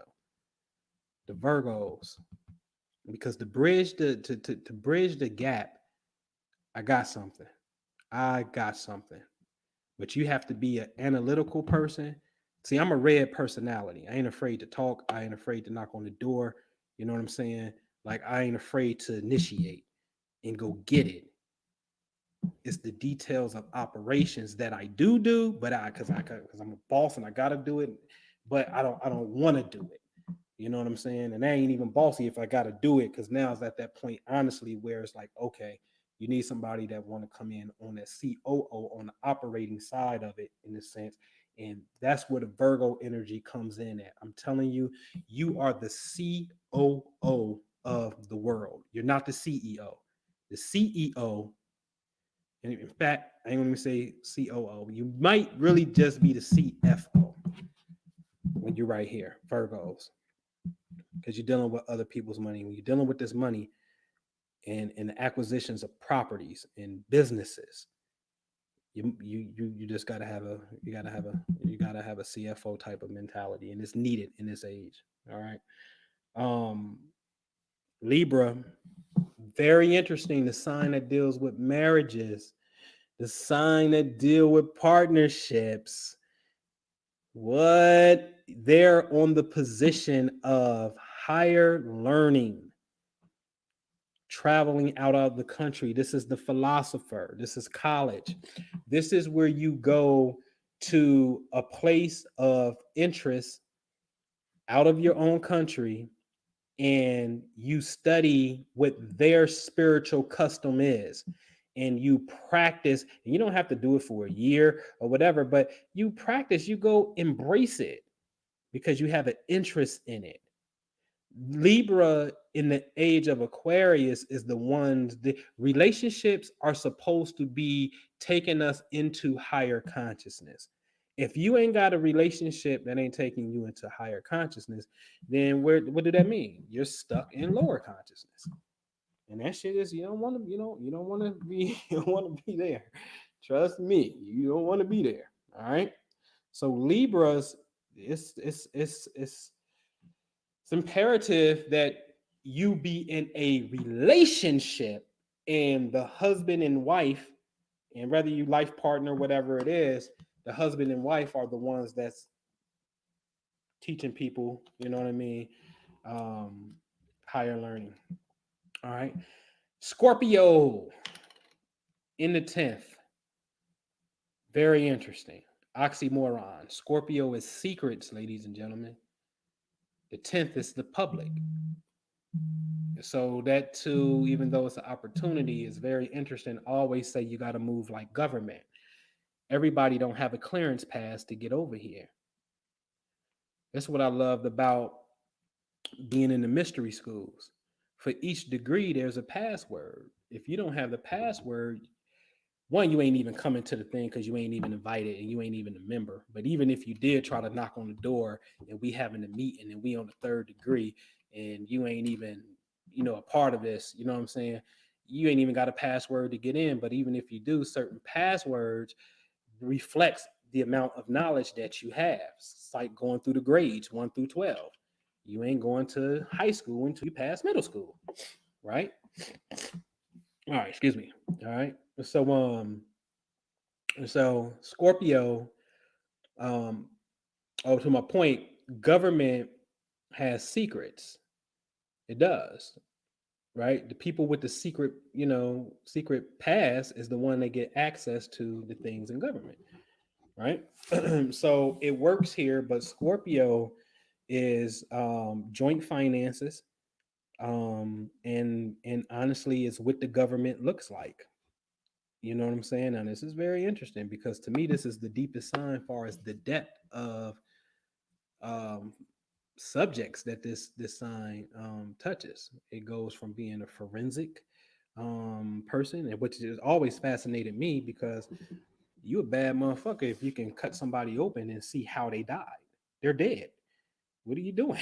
Especially if there's no um there's a, let's say there's an external cause, but there's no physical, like a poison in a sense. There's no physical, you know what I'm saying, injury. Like that's a bad motherfucker. That's a different level of intelligence that comes on. You know what I'm saying? Again, like I said, it's joint finances. It's the sexual arts. The sexual arts will now come into the public. Now, this is where the tantra and all of that comes in. But it's very interesting because remember, see, when you go through the wheel and you a Libra, that's when you just have a contractual agreement that you get married. The immediate step after that is Scorpio, which is the house of sex. This is why I'm telling you, marriage and sex needs to be on the same day. I gave this science up and I called it the virgin bride. It has to be on the same day because the first time that y'all have sex, that's the alchemical wedding. Fuck a birthday, fuck an anniversary, fuck the day y'all got together. All that shit ain't gonna matter because the moment that y'all have the alchemical wedding where the heavens was at, that's the new birthday. And so now when something's in motion against something else in motion, there's a time when it lines up and there's a time when it don't. And there's a lot of time when it don't. Okay. And so anyway, Scorpio are y'all the ones that really is showing the public what it is. But remember, the Scorpio aspect deals with, I just think we can't neglect it, the joint finances, the pooling of the money. But how that's going to be responsible and implemented into as far as government. It goes that far because the 10th house is government. Okay. Whether it's your own government. And listen, you can take that how you want to take it. And I think I can pull up a slide because I got some literature in the sense that, that we can go there. Man, I'm amazed at this. You know how suburbs be. You know what I'm saying? Some places, um, it's a neighborhood, and on all four corners, you're right back in the city. You know what I'm saying? In Columbus, they got this thing called Bexley, Ohio. It's a freaking rectangle. On every side of that rectangle is the city of Columbus, Ohio. And this is a Jewish community that carved out their own couple blocks. You understand what I'm saying? Maybe 1 square mile or whatever. You know what I mean? And it's theirs. They got their own police. They got their own city hall, right? And so they still can just contract with trash services. Okay, the city of Columbus is not going to come here and get your trash, but now you're going to have to hire waste management to come in your city. Okay, so we got to do waste management, contract with the city and county for water services and shit. Okay, how much do this cost? Where we getting the money from? Our residents is going to pay a tax in this city. The people going to pay for it because it's our community. This shit can be done. You have so many unincorporated counties in America. What you think they're there for? They're there to become incorporated. Okay? So Scorpio, you got some shit to do with that. All right? All right. Sagittarius. Sag, very interesting because Sag is the sign of the philosopher, the teacher, the world traveler. You're on the Aquarian house, which you have to give it to the people, humanity, whatever's going to bring them up into higher consciousness. You got to go inside the groups, whatever that gift is, a teaching that you got as it pertains to the Sag frequency. and the Aquarian frequency. You got to merge that together, but you got to go into those groups and do your thing. Because this is for society. When you sad, you're supposed to know some shit when it comes to philosophies. You cannot be a dumb Sagittarius. Interesting, because Mercury right here is considered opposite Gemini, and Mercury rules Gemini. So when Mercury's in Sagittarius, that could potentially be a problem. That's noted. But in my head, how is that a problem when Sagittarius represents higher learning? That's the faculty of the mind. So that shouldn't be no dodo. You understand what I'm saying? So Sagittarius, you're here to give it to the people. The group setting. You and Aquarius, y'all, my buddy got a son, she got a name for that, Sagittarius. That's what's going on, because Sagittarius is on the Aquarius house. Okay. And last but not least is Capricorn. This is very interesting and weird, because Capricorn is over the spiritual development, and Capricorn is like the energy of government. It's the energy of no, ruled by Saturn. Saturn is limitations, take your time. Usually there's a delay when you're dealing with Saturn. And then the 12th house is the house of mystical things. But there is something here, because Capricorn is government and the 12th house is lockup. So now the Capricorns is responsible for the lockup. So let me give it to you like this. I'll tell you what this looks like. It's called the Nation of Islam and private citizens should invest in a private prison. I'll say it again. The Nation of Islam and private citizens, meaning all of us, celebrity, non-celeb, whatever, all of us, should invest in a prison. And the Nation of Islam don't necessarily have to make the financial investment. We need the sweat equity piece of it. In other words, the FOI and MGT are going to be the correctional guards, or whatever you want to call it, right? I wouldn't say a guard. It needs to be more of some teaching and getting to the core. That's what that looked like, a form of government that's going to deal with the institutions. This is a masterful fucking position to be in right here. Meaning this is, you gotta, I'm gonna say it again. Go take an abandoned prison, because there are some out here. Invest in it as a private corporation, staff it, and then start contracting with the state and transferring inmates into this new system. Am I going too far? Is that we finished with this? Okay, we finished with that part. And am I going too far, y'all? Somebody let me know that am I going? Am I going too far? Huh? Am I going too far when I say something like that? I said, I believe. I mean, everybody walking around here on swollen shit. Everybody in the streets and everybody that's teaching and shit, they got security around them and shit. And your niggas got Dracos and all this shit. And for what I know, niggas is busting niggas' heads if you run up. Right? Yeah, I seen it. Niggas ain't playing. There's people who ran up and got dealt with. Right? Okay. So can we invest in the private prison? I think we should be able to do that. Okay. So now we can start talking some order here a little bit.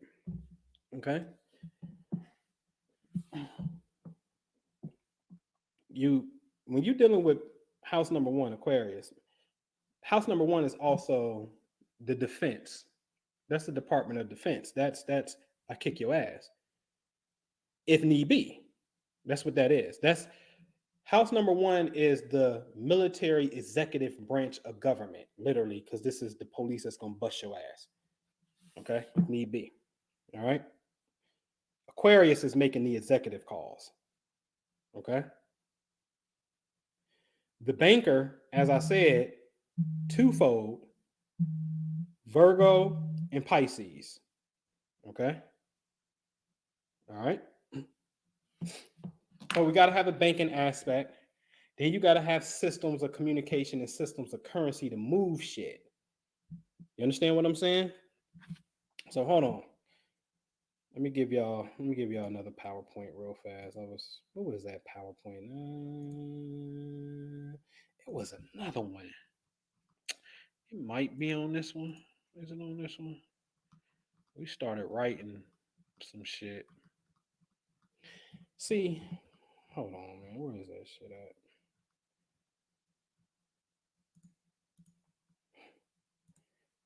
Well, I got some shit on redlining. They tried to redline us out and all that shit. Oh, here it is, right here. And see, listen, ladies and gentlemen. And also on the Aquarius team, I'm going to take Mr. Henry Wilson, ladies and gentlemen. I'm going to share my screen and show y'all something. Because again, I got the dopest American history, hands down. Hands down, I got a dope version of American history that's all facts. Gentleman Thomas D. Eliot from Massachusetts in 1866, 1 year after the Civil War, after that bitch ass Robert Lee surrendered on April 9th, 1865, and after that hoe ass Joe Johnson surrendered April 26, 1865, to William T. Sherman. 1 year later, the gentleman from Massachusetts, okay, started to introduce, he's about to give his speech dealing with the freedmen's in the abandoned lands in the southern states after the Civil War. Okay. This is why I'm a Civil War advocate, because your black and white problem, you're going to have to understand the Civil War shit. Anybody talking about, it depends how they talking it, but you can't really talk too gangster if you don't know about the Civil War. So, because again, now we're talking about militant shit. And if you want to talk about militant shit, then talk about war. And if you're going to talk about war, have the fucking facts about war. If you don't have the facts about the war when it comes to your black ass called slavery, then I can't take your, I can just teach me strategy, possibly, but you got to know how to implement this shit. And you have to know this motherfucking history.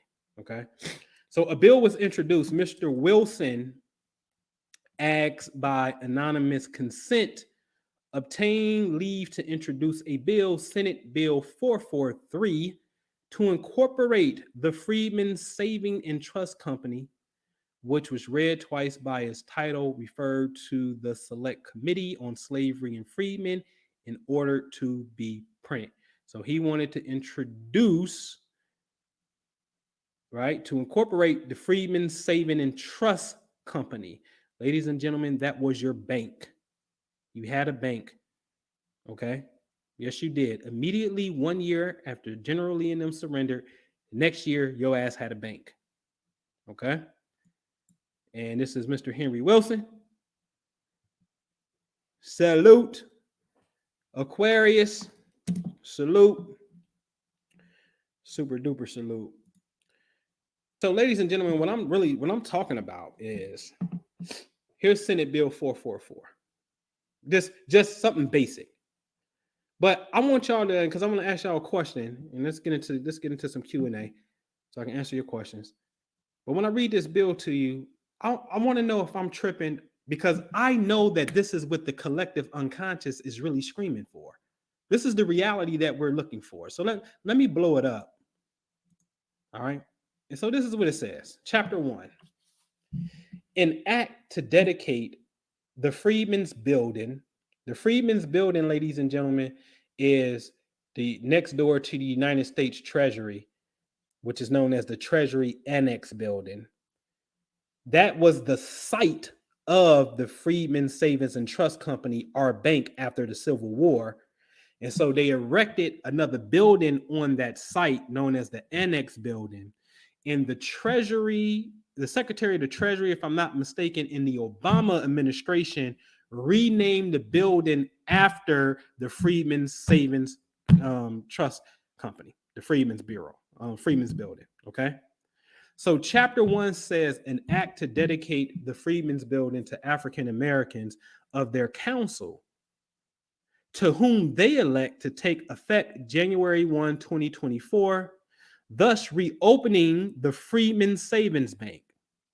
At the closure of the Freedmen's Savings Bank in 1874, under federal protection, the bank lost $3 million, whereas this act will ensure the loss in the amount of 68.7 million per our annual inflation rate. In other words, in 1874, that $3 million is now worth this. And the federal government, and that's how that money goes straight into our Treasury Bank. Chapter 2 is going to deal with an act. And obviously, we talk, you got to get bullet points up under that to build it out. This is just a skeleton. Chapter 2 is an act to distribute federally owned public lands in 1 acre parcels not to exceed 40 acres. You want your 40 acres in the mule? Shout out to William T. Sherman, Special Field Order number 15. Nigga came from Ohio, Uncle Billy. That's the one who burned Atlanta down. I say that no disrespect to the ATL, but I'm talking about the Confederates when they had the power. Had to burn that bad boy down. Niggas from Ohio came down there and burned that shit, man. Union soldiers. All right. Yeah, Uncle Billy didn't let the slaves follow him and burn the bridge. There'd be casualties of war and get us fucked up and murdered. I don't want no slaves following me if I'm in the Union Army, nigga. Fuck you talking about? We killing these motherfuckers. Now run the fuck up north. Don't follow us and make the shit hot. You don't know how to fight? You got babies and shit with you. Get out of here. William T. Sherman was supposed to get an order to knock the bridge down so the slaves couldn't follow him once he set on free. This is war, and war is nasty, and war is cruel. And the crueler you can make it, the sooner it will be over. Those are the words of William T. Sherman, the one who wrote Special Field Order number 15 to give us 40 acres in the mule, even though he didn't mention mule in the order. Go look it up. Special Field Order number 15, William T. Sherman, Lancaster, Ohio. Okay? Now,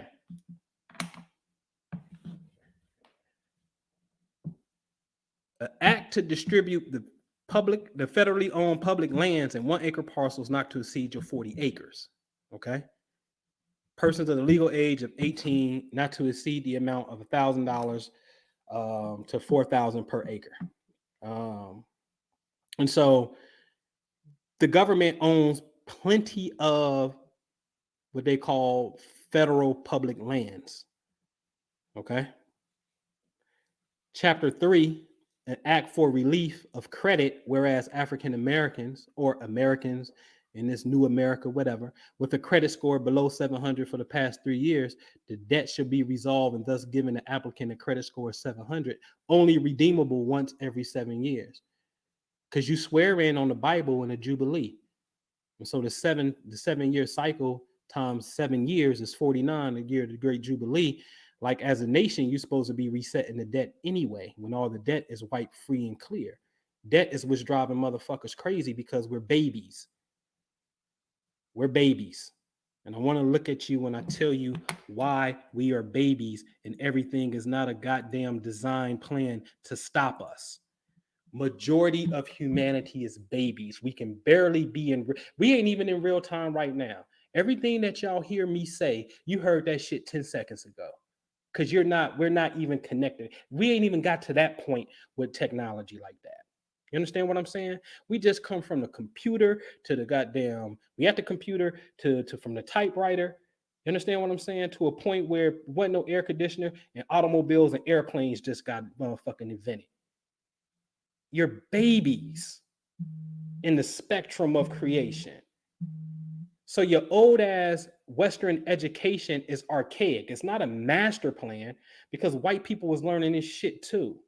Yeah, you have select schools and shit. And now what you seeing? You seeing the schools opening up and creating classes on culture or what's happening in the real world and not the theory in the goddamn book. You understand what I'm saying? Even the most prestigious schools is saying, "Oh, come in here and do hip hop." Like, stop it. You're babies. Everything is not a plan and designed to keep you down. In fact, the United States of America was founded in the opposite vein to get you out of slavery. That was part of becoming the United States of America. I keep saying this shit, and I got the receipts.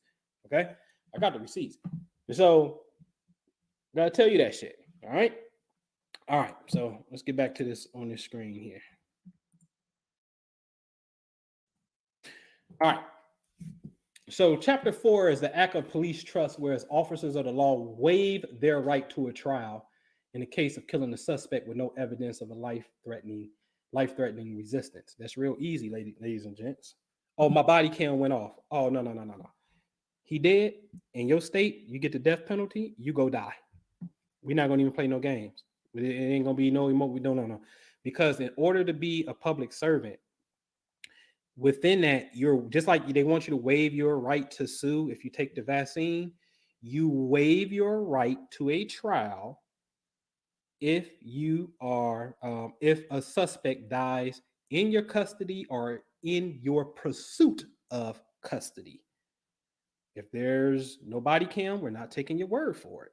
That just don't exist. The situation is just too iffy, and that's not what it is. Okay.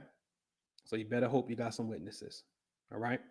So that's easy. It's a no-brainer.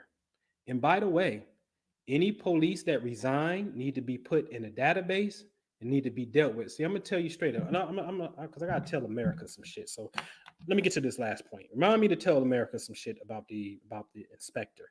All right. So chapter 5 is an African American delegate to pick 7 cities where townships or village or the city itself will become autonomous. All right. Enjoying no tax or tax deferred LLCs as well. All right.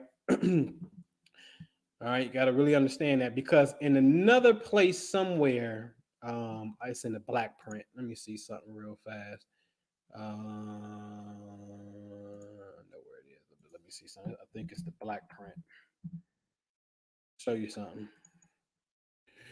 Black print. Oh man, shout out to Benjamin motherfucking Banneker, the black man who gave my motherfucking nigga. He probably my 3rd favorite president, George Washington. But George was a bad motherfucker though. But yeah, George Washington allowed Benjamin Banneker to design DC. What the fuck you talking about racist? The nigga inherited slaves when he was a kid, man. Your daddy gave you some slaves at 12 years old or some shit. What the fuck you gonna do, nigga? Like that's just the normal way of the world at that particular time. So a motherfucker can inherit some shit, but I'm telling you, you better go look at the works of Georgie. Georgie was a bad motherfucker. But anyway, everybody, man, Google image Prince Whipple, George Washington, and watch you see a black dude on a horse with a red turban on his head. It was like his camp de aide and shit. Get the fuck out of here.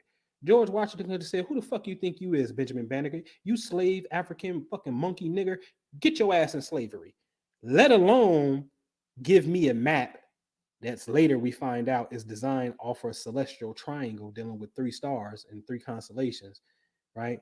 He let him design what is now Washington, D.C. That whole 10 square mile area, that's Benjamin Banneker who surveyed that site and put that there. The Northern Mason knows because I personally took this picture inside of the Pennsylvania Masonic Museum, which is the Grand Lodge of Pennsylvania in Philadelphia, right across from City Hall. This used to be in their hallway.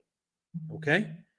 So my Northern Masonic European brothers, they absolutely know what the motherfucking deal is.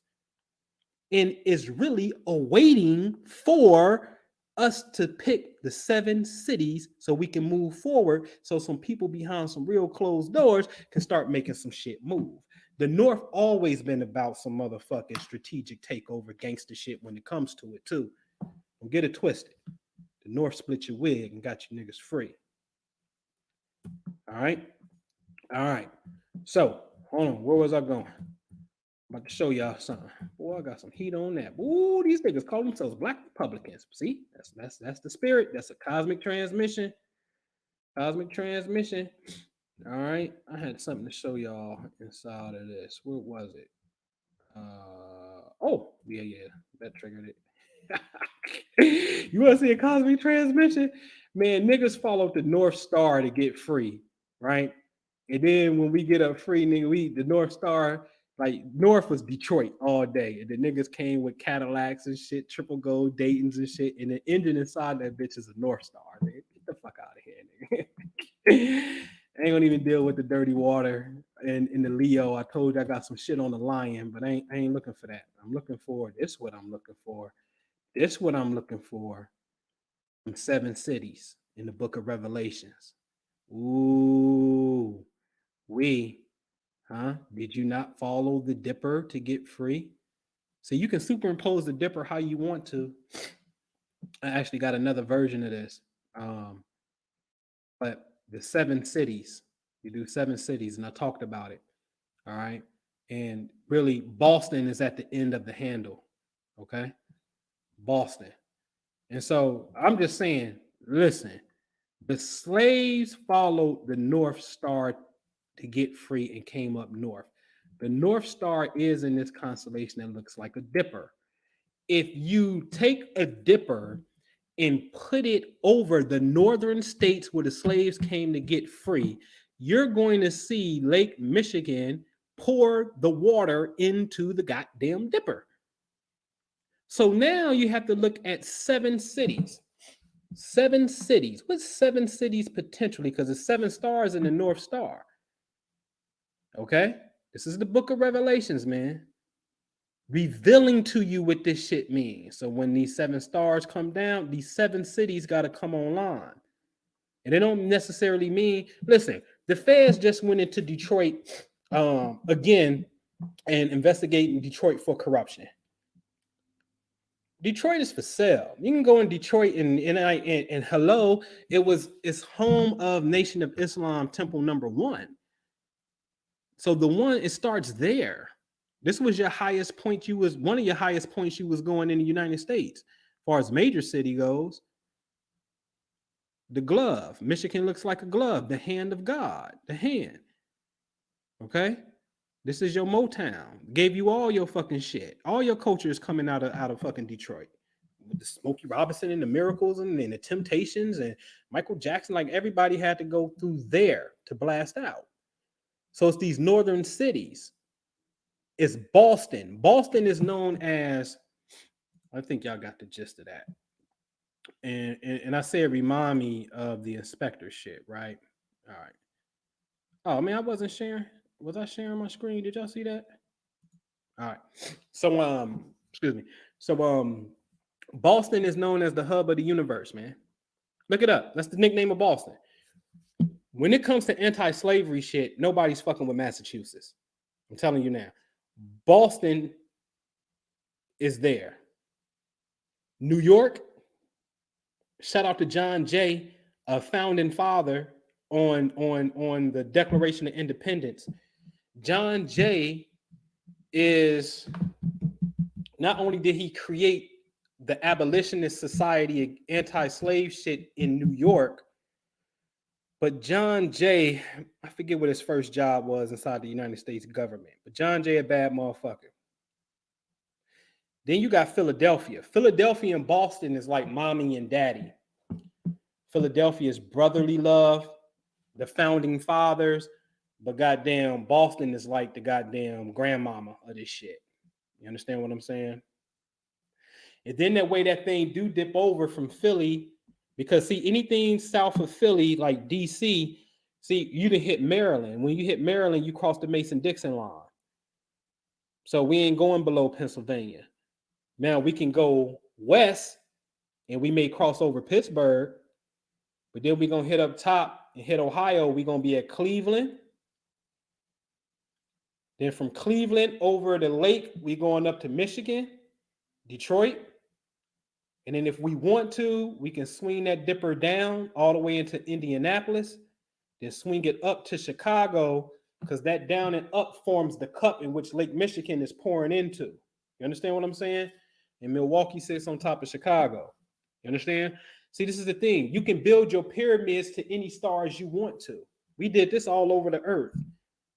Whether we down there in Mexico, you understand what I'm saying? Pyramid of the sun, pyramid of the moon, and then you go over to Egypt.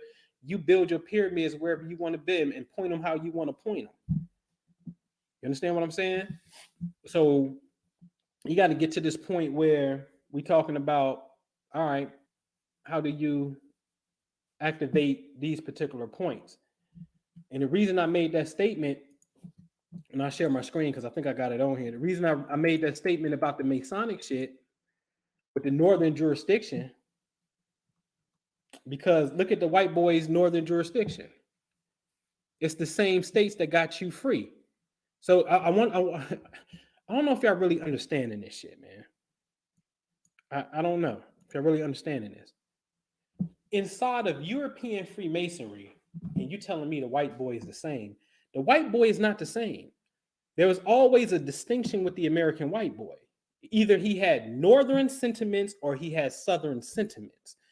Once you got that lens, you'll be able to see this shit crystal clear in the world of physicality in the United States of America. Okay? And so the northern white boy in this Masonic system is separate from the southern white boy in his Masonic system, and his jurisdiction are the states that the slaves ran to get you north. So when I make that statement and say you start politicking, you understand what I'm saying?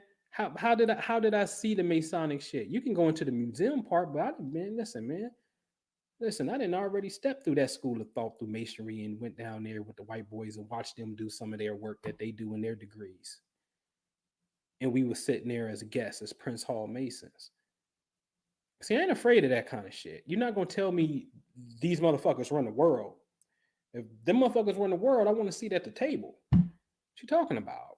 And then you got the nerve to tell me they using cryptic signs and shit that I possibly don't. Oh, that's some G shit to me. Like, wait a minute. You mean to tell me that these motherfuckers could do something with their hands or possibly say a word that will alert another person, and then they will know that, oh shit, they Masons and we really brothers, so let's just look out for each other while we in this particular setting? Man, get the fuck out of here, man. Get out of here. That's some G shit. You know what I'm saying? So I had to go get that because I told you I ain't the dude that you gonna tell me the white man smarter than me. I ain't believing that shit. You know what I'm saying? All right. All right. All right.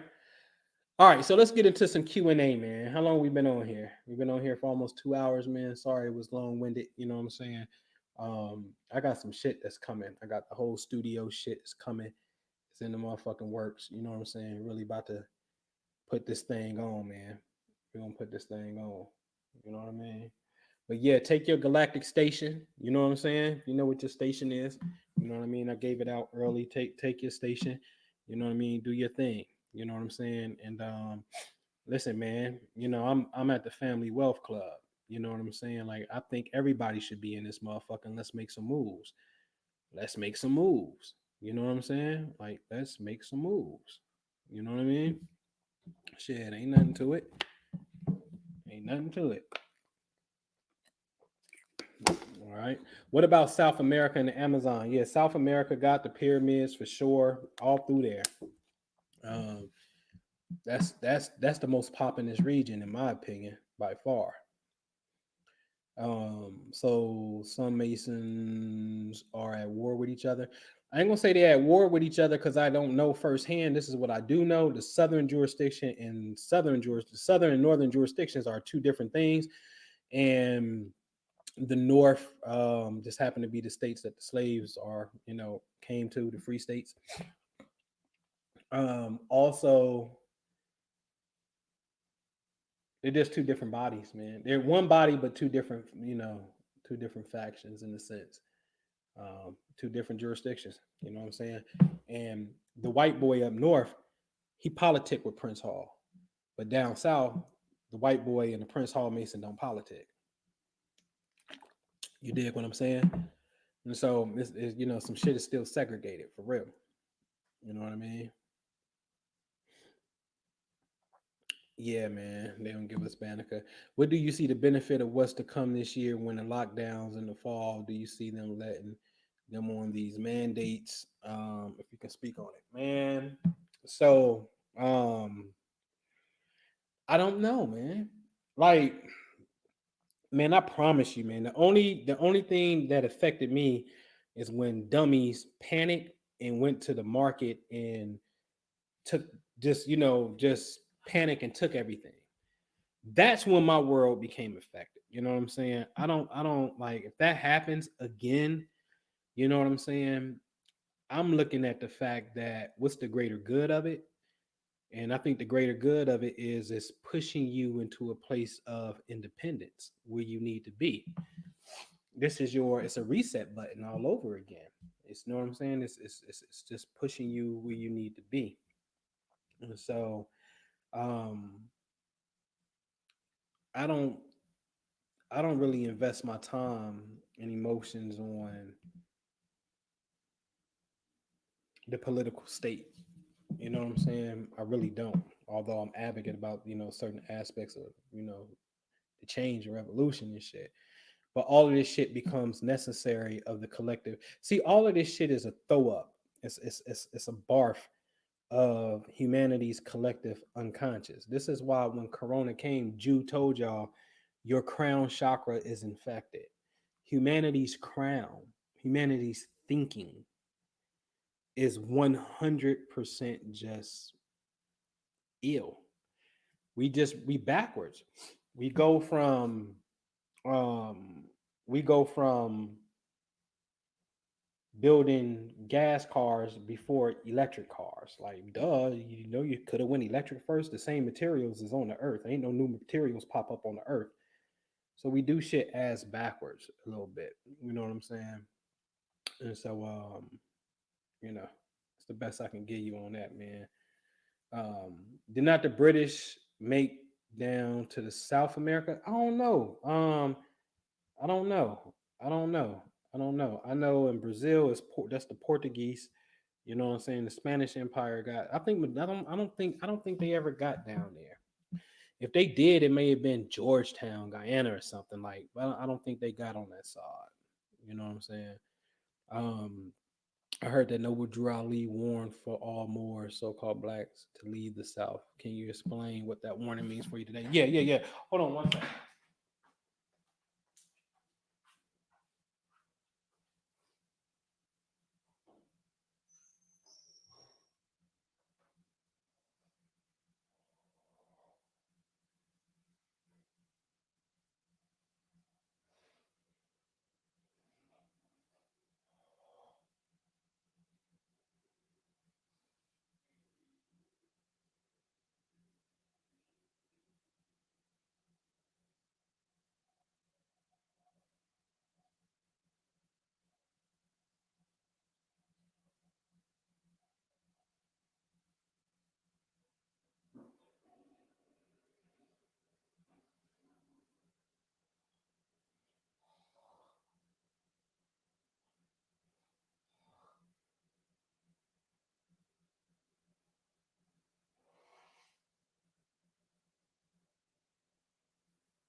All right. Yeah, my bad, y'all. All right. I mean, that question on just Noble Drew Ali, the prophet, telling people to leave the South. I mean, I think that's just more or less of the conditions. You know what I'm saying, of what was taking place historically in the South. You know what I'm saying? So when I showed y'all that, that prototype of Senate Bill 444, you know what I'm saying?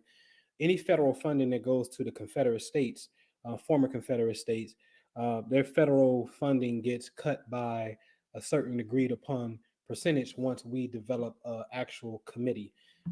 With cosmic transmissions is also taking place. You got to watch Nori inside of this whole Drink Champs podcast because um, spirit that speak through everybody, but is really working a revolutionary angle in certain in conversations with this whole hip hop party type of thing. Um, and that just don't mean you have to be an entertainer to be in this particular party. I think that here's the thing: Black America has to come to the grips and admit that you are an American, okay? And stop being in denial about that shit, okay? And the problem is we don't feel good saying it historically, and we know why. It makes perfect sense why you don't, but you should. And this is why, we're working on this new documentary. Some of y'all seen my work with Philadelphia Exposed when I was showing more of the architecture, Masonic architecture in a sense. But that definitely need a redo. But anyway, working on something, that deals with the 3/5 myth. You know what I mean? And the secret plan to end slavery, which really wasn't the secret. I just like the way that it sounds, the secret plan to end slavery.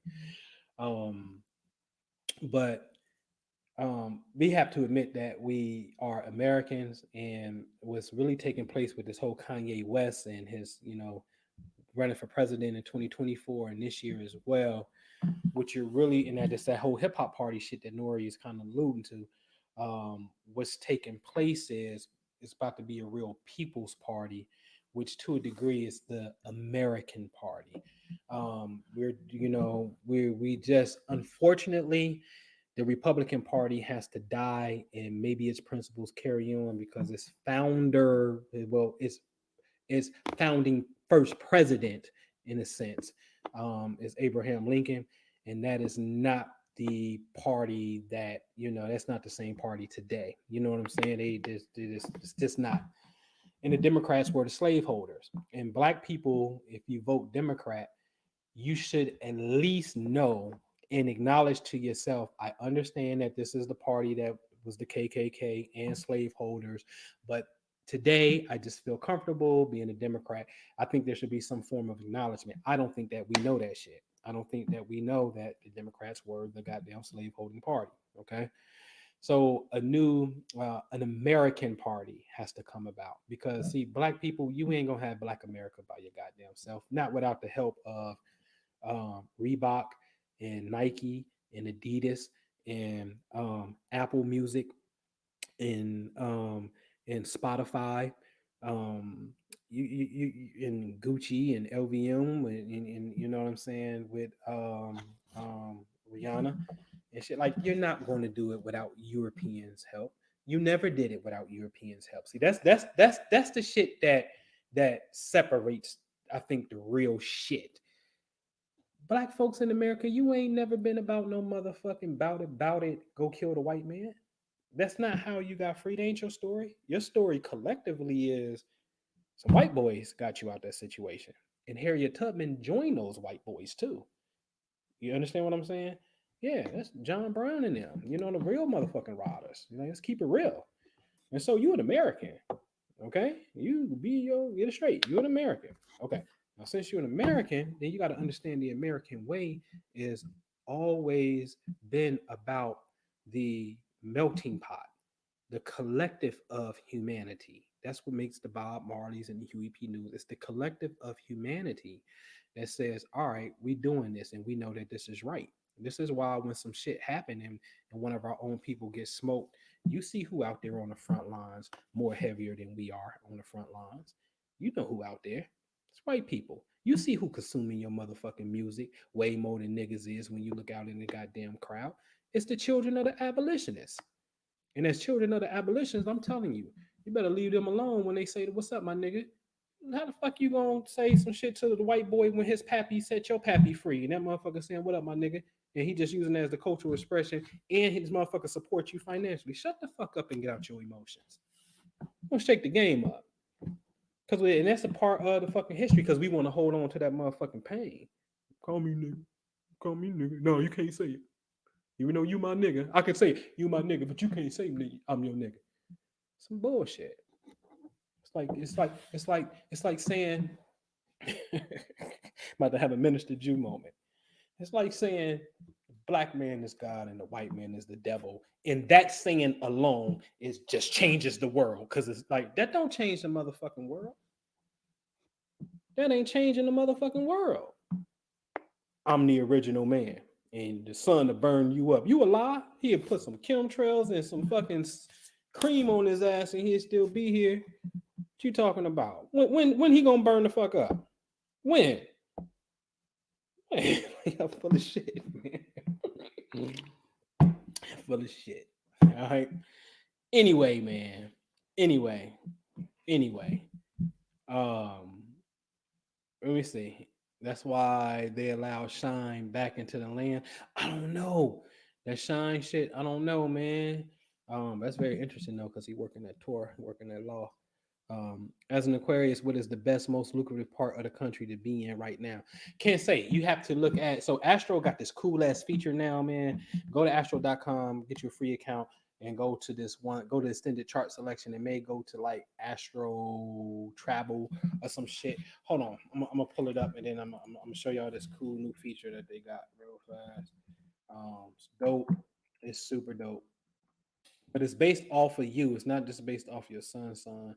Where the login button at? They got a new. They didn't got a little fancy over here on Astro.com. They just did an upgrade on their website. I see ya. I see ya.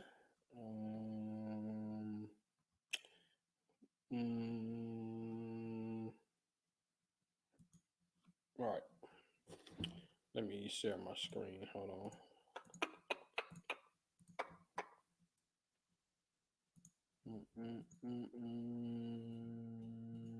All right.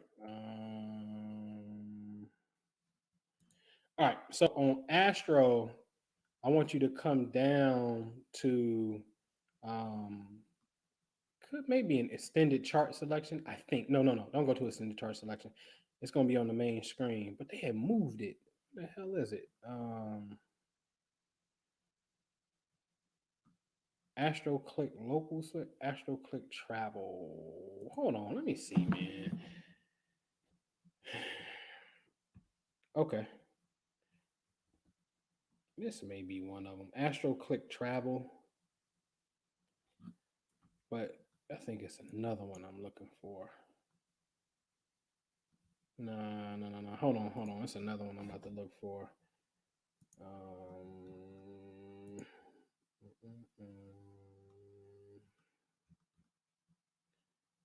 what is local space?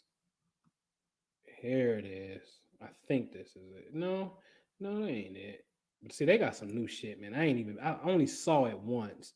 But here it is. All right. So when you go over here in local space, right, and say this is your birthday right here, okay?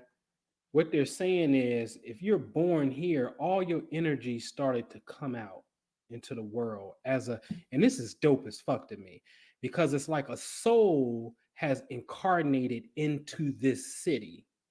But you also got a 360-degree view of just locations of where you can travel. And we call these planetary lines. Okay. So you can scale out of it and say, okay, I want to see where I'm at in the United States. Right. So what you do is you may say, man, listen, man, I always liked Atlanta. You know what I'm saying? And what you do is you just go, I scaled it too much. Hold on. You just try to you zoom in, and I could have swore it was another feature, man. But you zoom in on the feature. This sucks. I'm sorry, but you zoom in on it, or you click on it, and when you click on it, it'll start to tell you. You know what I'm saying? It'll start to tell you like living along these lines right here. You have to be assertive, bold, and you got to be courage. You got to have courage and move forward and stuff. So it'll tell you what it is over there and shit. So you just gotta find it when you go over there.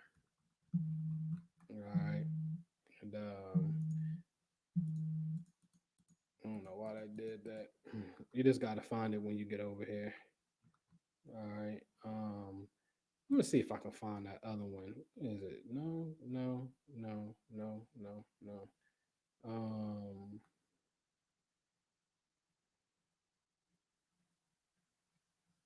Man, I think this is it. Yeah.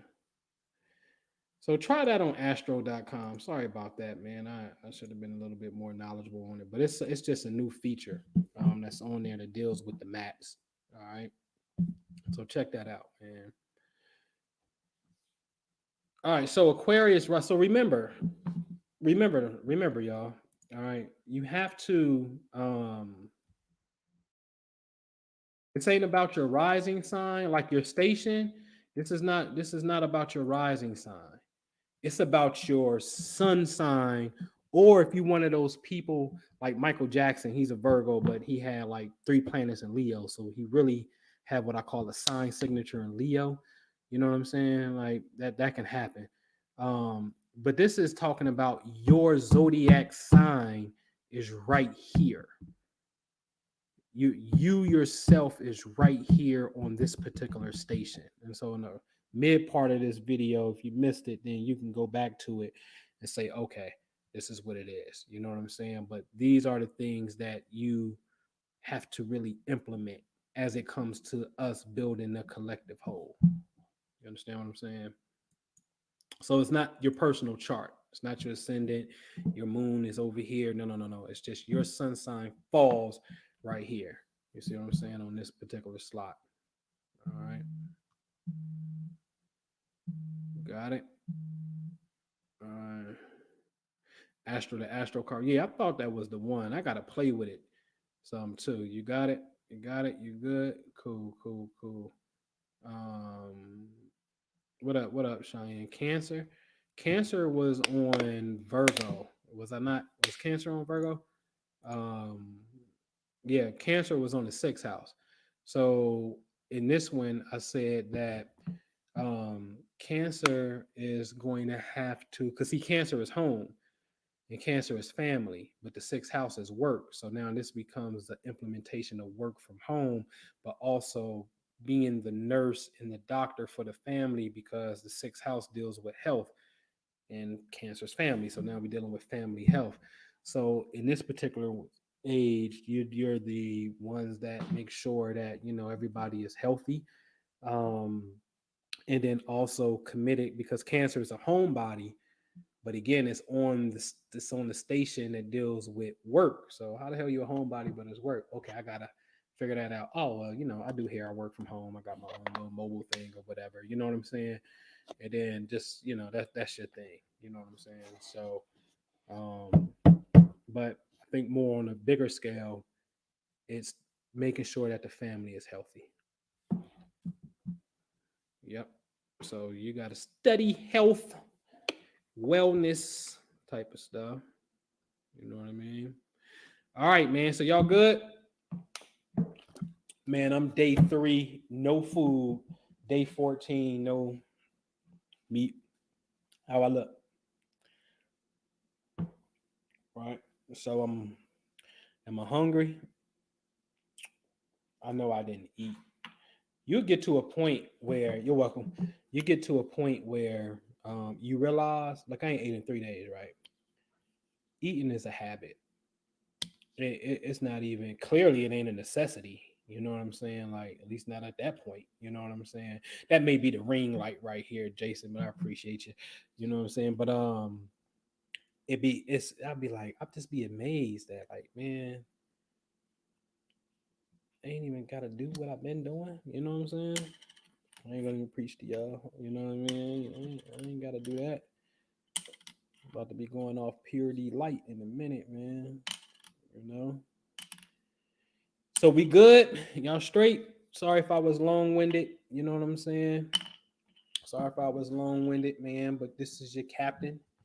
This is your captain on the mothership. We done went out to the planets. You know what I'm saying? Um, we got to put a play together, man, because the American eclipse that's coming up in 2024, which happens to be an election year. I talked about this, you know what I'm saying? X marks the spot, meaning the American eclipse was most visible at one spot, and it was Southern Illinois, and it's going to do it again in 2024. and go the opposite way, like it's coming from Mexico, going across into Illinois, and crossing over Indiana, crossing over Ohio, then up into Canada. It forms an X on the map, and that X is in southern Illinois. Now, I talked about this before. Y'all can Google this. Right, Cairo, Maconda, all that stuff down there in Little Egypt, which is Little Egypt is the nickname of southern Illinois. Um, y'all want to smoke? But y'all want to smoke? I'm cutting back on the wine, but right now, herb is a medicine for me. Right now, it curbs my appetite. Y'all want to smoke? Yeah. Who want to take a smoke break with me right now? Can we kick the shit? Yeah, y'all want to smoke? Oh, shit. Um, Dr. Sabi smoked weed. Oh shit. But anyway, um, Illinois has already introduced the idea of separating from Chicago. Once again, I'm going to tell you that the cosmos is putting Nation of Islam on alert. Okay. Um, and it's going to happen in due time. But Illinois wants to separate from Chicago and is proposing the idea that Chicago become a 51st state. Google it and watch you see it. Because the rest of Illinois is tired of Chicago getting all of the funding, and it's pretty much Chirac, and it's just, they just shouldn't have all of the funding. So won't it just separate? This is the land of Lincoln, by the way. That's their motto. The land of Lincoln. That's their motto. And you just so happen to have cities in southern Illinois after that's named after ancient cities in Egypt. And they call the whole region Little Egypt. So that means that's your imprint. This is like, okay, this is what I said. 7 cities. 7 cities. The talk is already there. That's what we got to push the envelope to. Now, those of you that's here, because you on the spirit shit, only thing we got to do is motherfucking draft it up and go to a motherfucking mountaintop and cast that shit out there. Because don't you see every time we go to Stone Mountain, that shit happen? So, and we didn't got some shit that we don't even tell the public. You know what I'm saying? Do some shit and be like, okay, that's what it is. You know what I'm saying? And so we just gotta agree on, what we gonna do. You dig? Yeah, I'm drinking water, man. This is like a high alkaline water, and then it got mint leaves in it. You know what I'm saying? So for the cool, refreshing taste, I put mint leaves in it. So that's why I had to go pee, man. I'm drinking water, man. This water, um, and a smoothie and a morning blend called Morning Sunrise. It may be like beet, lemon, apple, and maybe one other thing I forget. And that's all I've been on.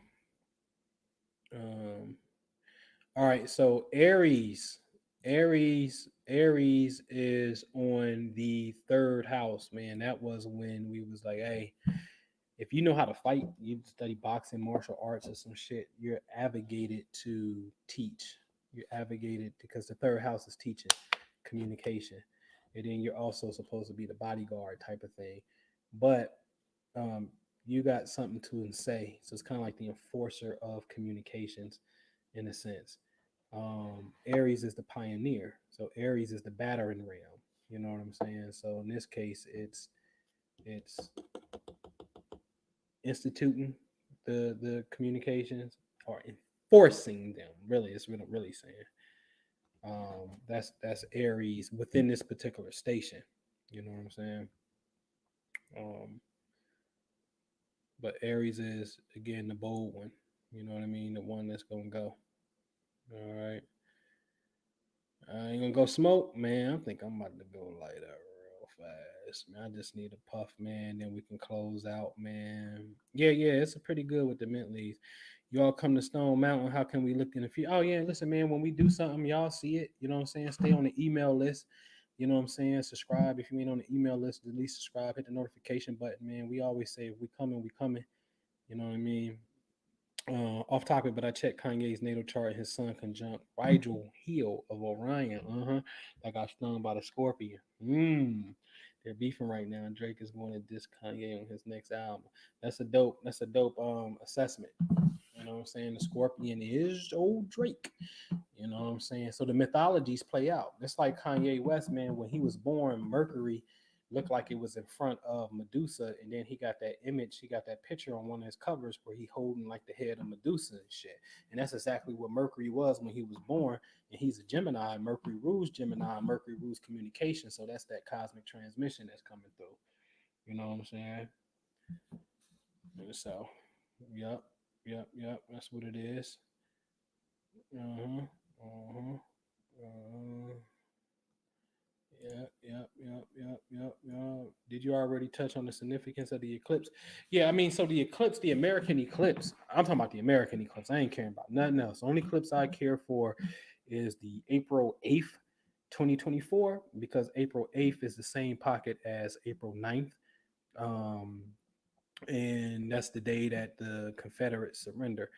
And so the eclipse is, it's for us to go ahead and continue to build. And what I mean by that is, man, listen, did Apple make Dr. Dre a billionaire for giving him some headphones and some stock in Apple? You know what I'm saying? Like they gave him some cash and stock.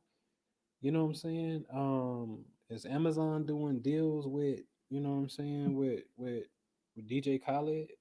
You know what I'm saying? Is Magic Johnson not out here buying movie theaters and baseball teams and basketball teams and shit? Is Jay-Z not getting 200 million from Sprint when Title first come out so they can put Title on their network exclusively? You understand what I'm saying? This is what I'm saying. The revolution ain't gonna be done by that. It don't look like that. It ain't gonna be no bloody separation. The revolution has already it had already happened, and it's happening. I ain't gonna say it happened like it's over. It's happening. You understand? That's right. Rick Ross and Wingstop, Puffy with Ciroc Ambassador, um, Brett Barris, the owner of Belair Champagne, everybody throwing up and shit, and owner of Bum Bum, Rum, the Lil Wayne fuck with. Like it's about corporate sponsorships. That's the name of the game. And so when you go and you say, listen, Detroit's fucked up, um, or we gonna be right here neighboring Detroit in this unincorporated part of the county, and we're going to build, you know what I'm saying, housing or whatever the case may be, and then we're gonna get our own municipal building, and now we have our own police force that enforces all this, and then everybody within this municipality of this square blockage, we're gonna start paying a tax. It's just like it's a neighborhood. It's just like when you go to the historical district is like, nah, yeah, you gonna paint the outside, you better get permission. Anything you alter on the outside, you get permission from us. And the taxes may be a little bit higher on property taxes because you're in this historic district. So you can form a district. That's fucking easy. That shit ain't rocket science of forming a goddamn district. You know what I'm saying? So we can go anywhere and do that shit if we want to do it. Now quietly, yours truly is the one that was like, listen, certain shit I can't say because it's private. You understand? And not that private because it's sensitive, but it's private equity. You know what I'm saying? In the realm of private equity, there's a group of us that's kicking ass and we getting money in real estate. And then there's a group of us also that's getting money in real estate that is getting an awesome return. You understand what I'm saying? Doing a thing and shit. And there's some people who get a little bit of something because they only had a little bit to start with. You understand what I'm saying? Um, I can show you privately. There's a whole block full of lots that we about to go purchase right now. And so I was see, listen, man, I was the one that went to go buy that big ass yellow piece of property that was real big, that old historical mansion that had that nursing home building hooked up to the back of that shit. And I didn't beat y'all on that shit. Meaning, like, I didn't come to y'all and be like, yo, I need 2,000 from every goddamn body. Because this is what it's gonna take. It's gonna take about 200,000 to get this shit going. So I want 2,000 from enough people till I got it. You know what I'm saying? And we gonna build this shit. Right? I just didn't do it. Right? I kind of felt like if you knew I had it, you were supposed to say something, be like, yo, I'm down with you. That's how I felt then. Then I said, oh, okay. But I really ain't fucking with people that really invest their mindsets. We coming from motherfucking consciousness in the sense of pain of black and white, and you know what I'm saying, and trying to learn spiritual shit. We ain't really thinking about being, economic developers and shit. So we ain't really got the money for that shit. Some of us may, you know what I mean, got something, you know what I mean? And so I didn't beat the horn on it. So now what I'm doing is I'm absolutely buying the lots, and it's only two things gonna happen. Either one, we're gonna build on them ourselves and be the developer, you know what I'm saying? Because that's where I'm going next in real estate any damn way. Um, or I'm gonna sell them to a developer.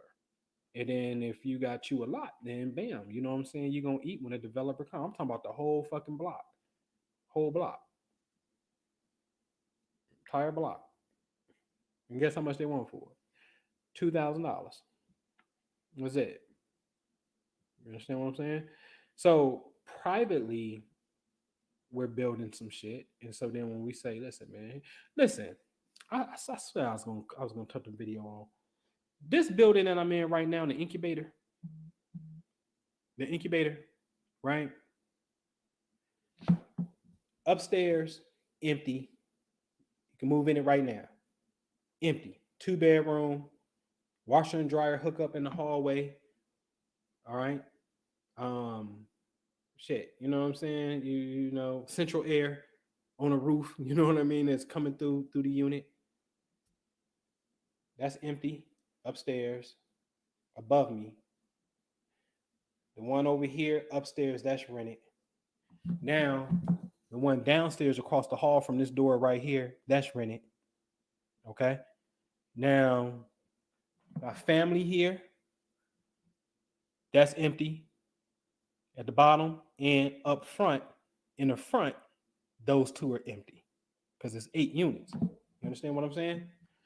And so I'm not even about to rent them out to regular people no more.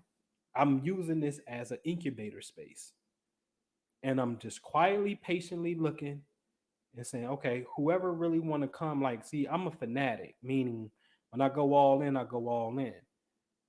I'm really looking for somebody who can make a move and say, yo, especially if you're good at operations.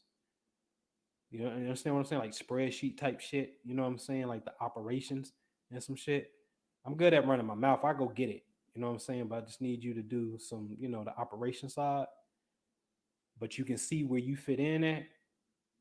You understand what I'm saying? Then I got a place for you. You know what I'm saying? I just got some rules to the game, like no children. It's not a family building. It's a family building, but it's not that kind of family building. Not at this particular point. So it's an incubator to incubate success. You understand what I'm saying?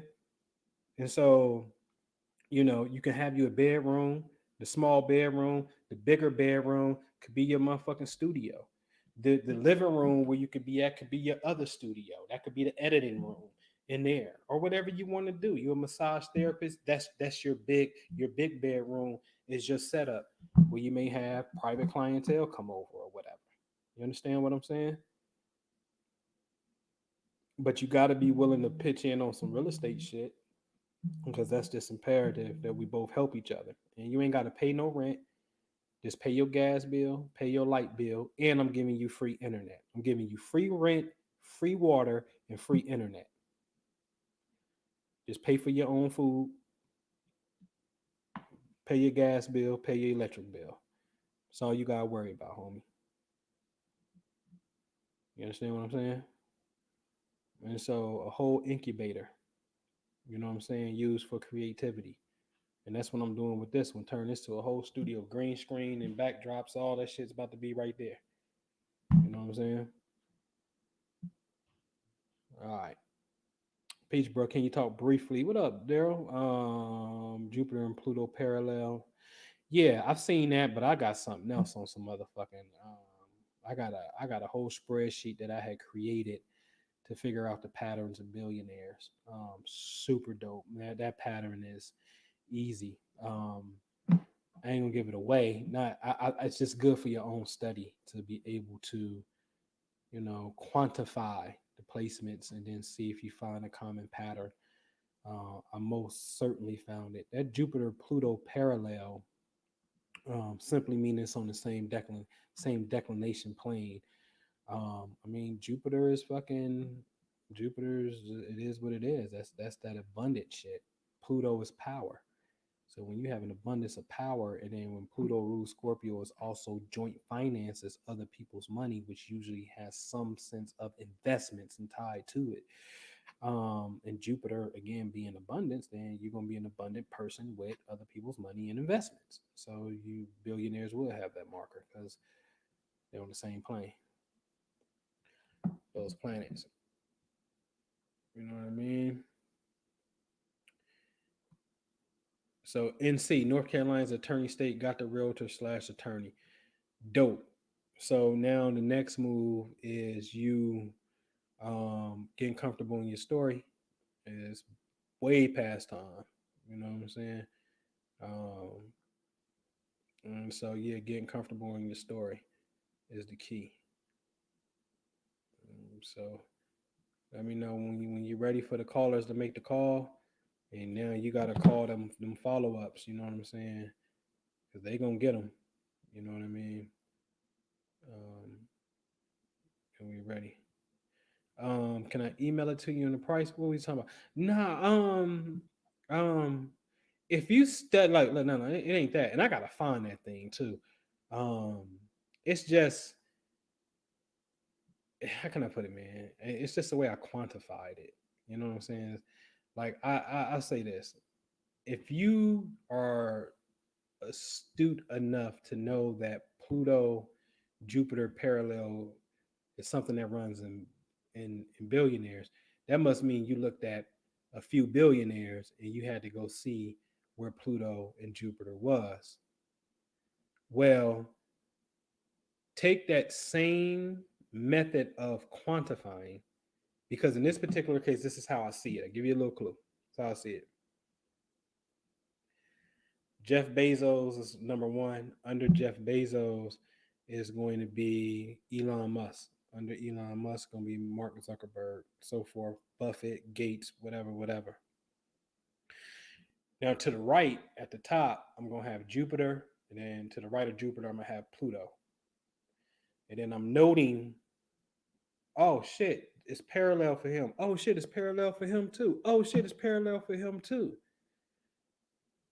Put all the planets possibly in the mix, quantify it, and you see something. Patterns always emerge. Anything that's moving has a rhythm. Everything that moves has a rhythm. You just got to find how it tick tocks. That's all you have to do. All right. Find out what make them tick. Because see, that study is going to be fun for your brain. And that's going to be the left side working. And then you're going to come into you're working the left side doing that, and the understanding and the driving force of you doing it is led from the right side. So I can't deprive you from your development and just give it to you. You got to develop the left side, analytical side to get it. See what I'm saying? That's how we become whole. All right. All right. All right, man. So we on here, man. 2.5 hours, man. It's one of them.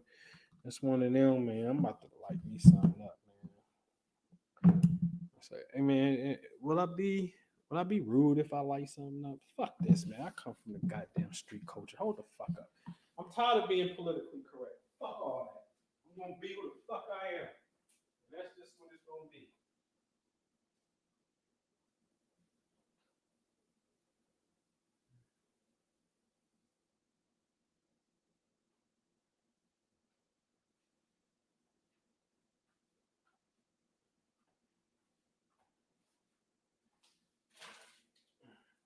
what I mean? I gotta be motherfucking holier than thou. I can't curse. I'm immature if I say a cuss word and all that shit. Fuck all that. I got me some motherfucking bomb ass shit too. I had went to go visit my mama. It's in Memphis and shit. I can't even give Memphis the credit for this shit because it was actually in Arkansas, right across the river and shit. So I need my medication and shit. So I got a medical card, dude. I got a reason. All right, I'm on my medication and shit. This shit goes up. Blow up for Bob, man. Blow up for Bob. Blow up for Huey P. Abe Lincoln.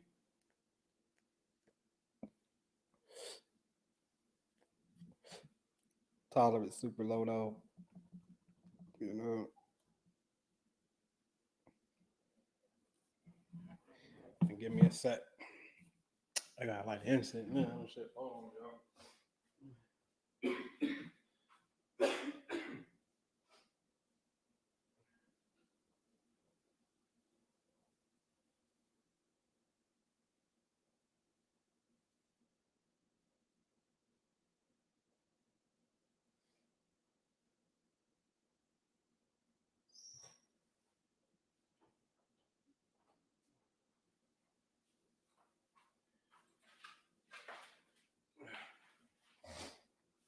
All right.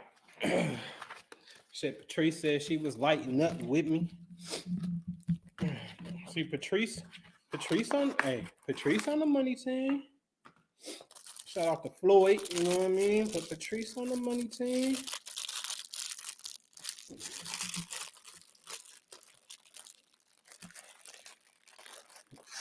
All right. So, any questions, man? We good? Oh yeah, man. That shit. Smoking. Yeah. It gets. He said activates the node. Yeah, I would agree.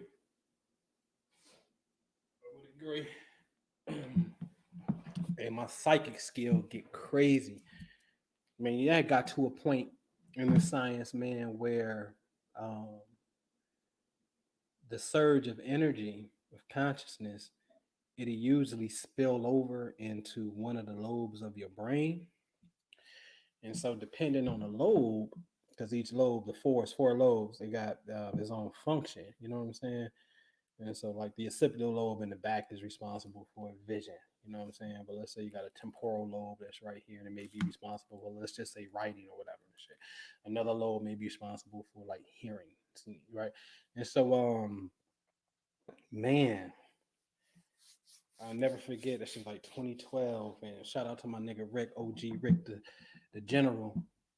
He was the very first person Spirit came through. His mama came to me and was doing a reading on Blog Talk and shit. And I was like, man, I just got off the radio. One and two. I was like, man, who's a woman, man? Her name start with a G. Who was that?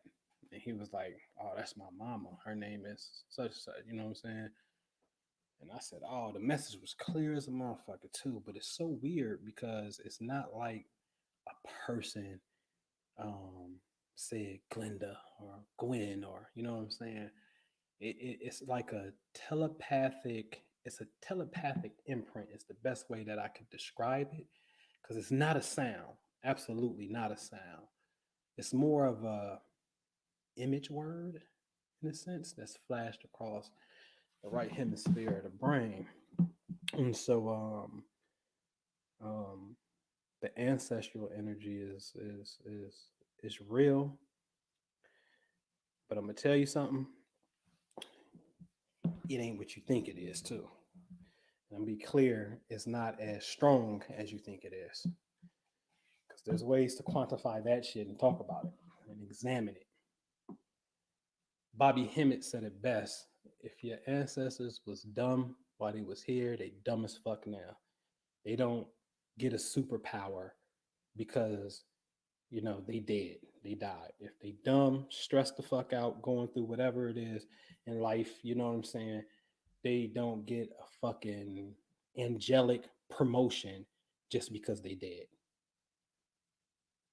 If they wasn't fucking with meditation and forces of nature and trying to create the future from their thoughts, what the fuck makes you think that when you call upon them, they gonna ride with you when they wasn't even fucking with you and the information you was fucking with?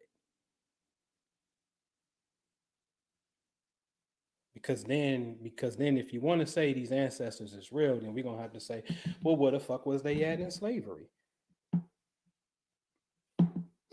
I need to go study how to be a comedian because I want to have these conversations and people laugh and shit. And then that's the whole fucking art. That's the highest art of the land by far. Because I'm like, where the fuck these ancestors at slavery? You know what I'm saying? And they didn't get you out of slavery. They didn't even stop it. What they do? You know what I'm saying? What they do? That's why you look at Haiti and you can say, okay, motherfucker, what a magical motherfucking shit at? Why you can say, oh, okay, European powers mad at you when you fucked up Napoleon and them and you beat the French ass and shit. You know what I'm saying? So the European, along with America, don't do economic trade and infrastructure with you. And we salty that you beat the European ass that way that you did.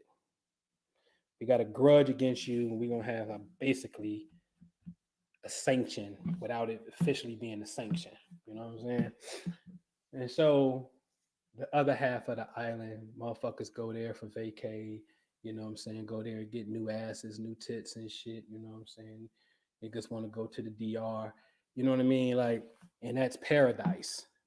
So you got hell and paradise right next door to each other. But if your magic and your ancestors and your God is where it is, where the fuck is your God of prosperity in the reversal side so the whole thing can be paradise? And not that you're trying to copy off the motherfucking Dominicans. And most importantly, if there is a group of human beings, but you believe your invisible spiritual beings can do something, like where the fuck they at? Don't y'all think they late as a motherfucker?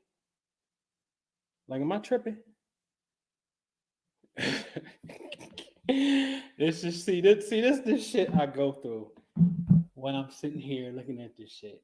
Like, now somebody tell me if I'm tripping, man. Am I tripping? I don't know. I mean, do that shit make any sense? I know it's a delay. Can anybody hear me?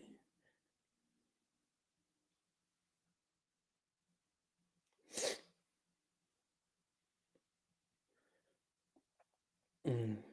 All right, there you go, Yvonne. All right, right.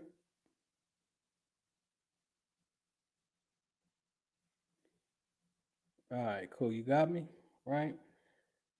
So I'm just saying the shit don't make no sense, man. And here's a better question. Let's remove your ancestors out the way. What's up with God? What's up with that? You know what I'm saying? See, I ask questions like, what the fuck did niggas do karmically to become some fucking slaves? And if niggas didn't do nothing and it was based upon something that would happen, what the fuck is that will happen that will create slavery now? Or the other question will be, oh shit, am I in that particular time where I'm creating the justification or the cause for slavery from the past? Did y'all hear that shit? See, but anyway, what's up with God? Slaves? Racism? I do look out in the landscape and see hurricanes, tornadoes. Like they kill babies. Can we have that conversation?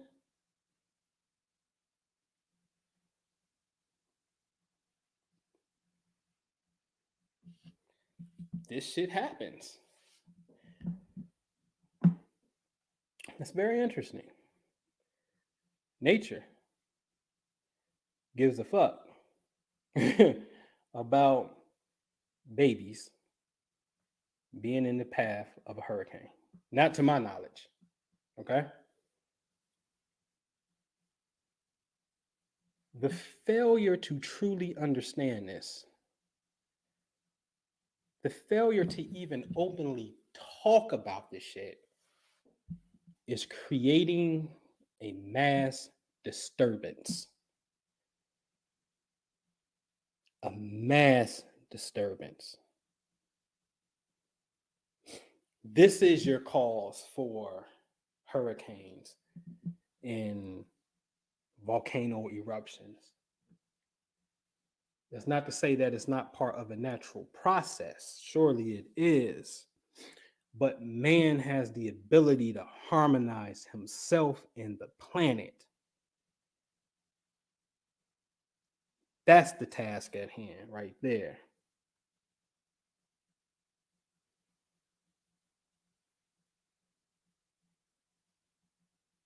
God works through you.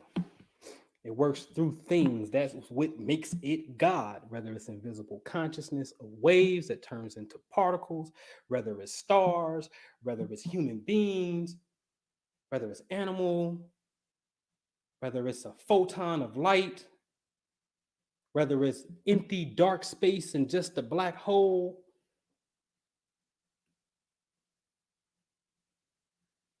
Is it the Higgs boson? Like, what is it?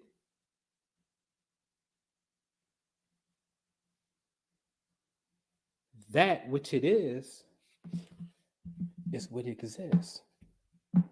Like that's the everything. That's you. That's the frog, but it ain't the frog. It is and ain't at the same fucking time. Can't you get it? The scripture clearly says, I, God, create good and I create evil. I do all these things. But if I go outside and start asking people, do God create evil? If they believe in the Bible, let's just say they do. For sake of argument, they do. Do God create evil? They're going to tell you no, the devil does. But I'm like, well, shit, well, who created the devil? Well, the devil was an angel. No, nigga. Hold on. Who created the goddamn devil? Oh, God. Did God create? Because now, if God didn't create the devil, that will mean there's things that can be created without God. And that just don't fit the definition of the God that I was told. You know what I'm saying? And started to form my belief around. Yes? All right. So, oh, man. Listen, that duality, because that scripture goes on to say, I, God, create both of these. I create good, I create evil. Okay. Then it's talking about the states of being. We can call it positive, negative, up, down, cold, hot, whatever, male, female. These are states that coexist, the yin and the yang. That's what this is. Right? That's what this is. So God, the one God is it's a force. But damn, for a human being, and you have to like, yo, you can make the sunshine brighter. You could make rain stop. You can make it rain. You can do these things. And what happens when we do it collectively? See, what again, why I always go to that is because deep down, especially in this age, this is the age of community, the age of the people, the age of the people. I don't care what you say. Minister Jew, Noble Anpu is the motherfucking people's champs. I don't care what you tell me. And by far have the most critical information for the world to see. And I mean that shit. I mean absolutely the most important. Like there ain't no number fucking 2 and I'm number 3. I'm saying the shit that we be talking about, because we can prove the shit and have documentation of it, is absolutely the most important conversation that need to be had. And that's a big ass fucking statement. And I stand by that. That's not an opinion. I'm telling you, I stand by that shit.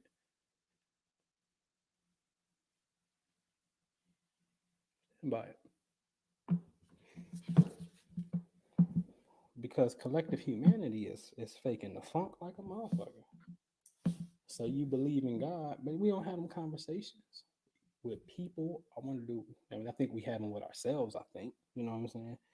Damn God, Louisiana again on the eve of Katrina. Wasn't that the same weekend or same date, right? Katrina and now this one. You know what I mean? Hmm. Interesting. And then we're going to blame government. We're going to be mad as fuck that the government is not moving as fast as we want them to move. But yet we're not moving ourselves. At best, we're going to have some trailers of water sent in. But that's what we're supposed to do. Everybody is supposed to do that. As a collective citizen, you're supposed to do that. It's not the government's sole responsibility, if responsibility at all, to, you know, but you can't put that on the government. You understand what I'm saying? And so this unconscious, because we're not aware of it, this unconscious um anger, I think, that we have about God, I think we would have to admit it. You know what I'm saying? I think humanity is suffering from a true understanding of what God is, who God is. Because again, you have to justify hurricane families, including children, are getting wiped out. You have to justify that. You have to justify why God would create a devil if that's your theology. You understand what I'm saying? But I swear you better not be motherfucking standing on the Bible, because boy, we got some goddamn questions to ask when it comes to that book of Job.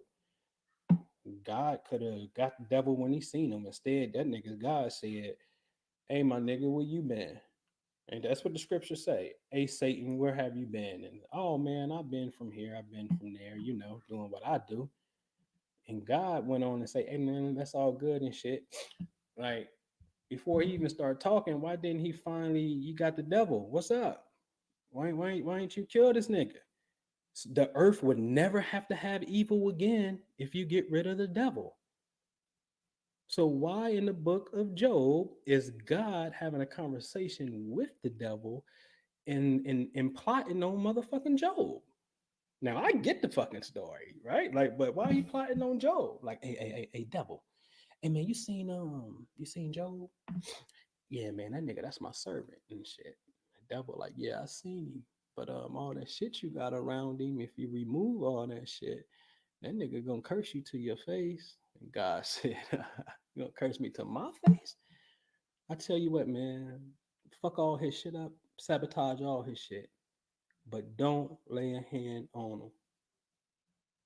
Basically, let him live, but fuck his shit up. Devil said, "Bet."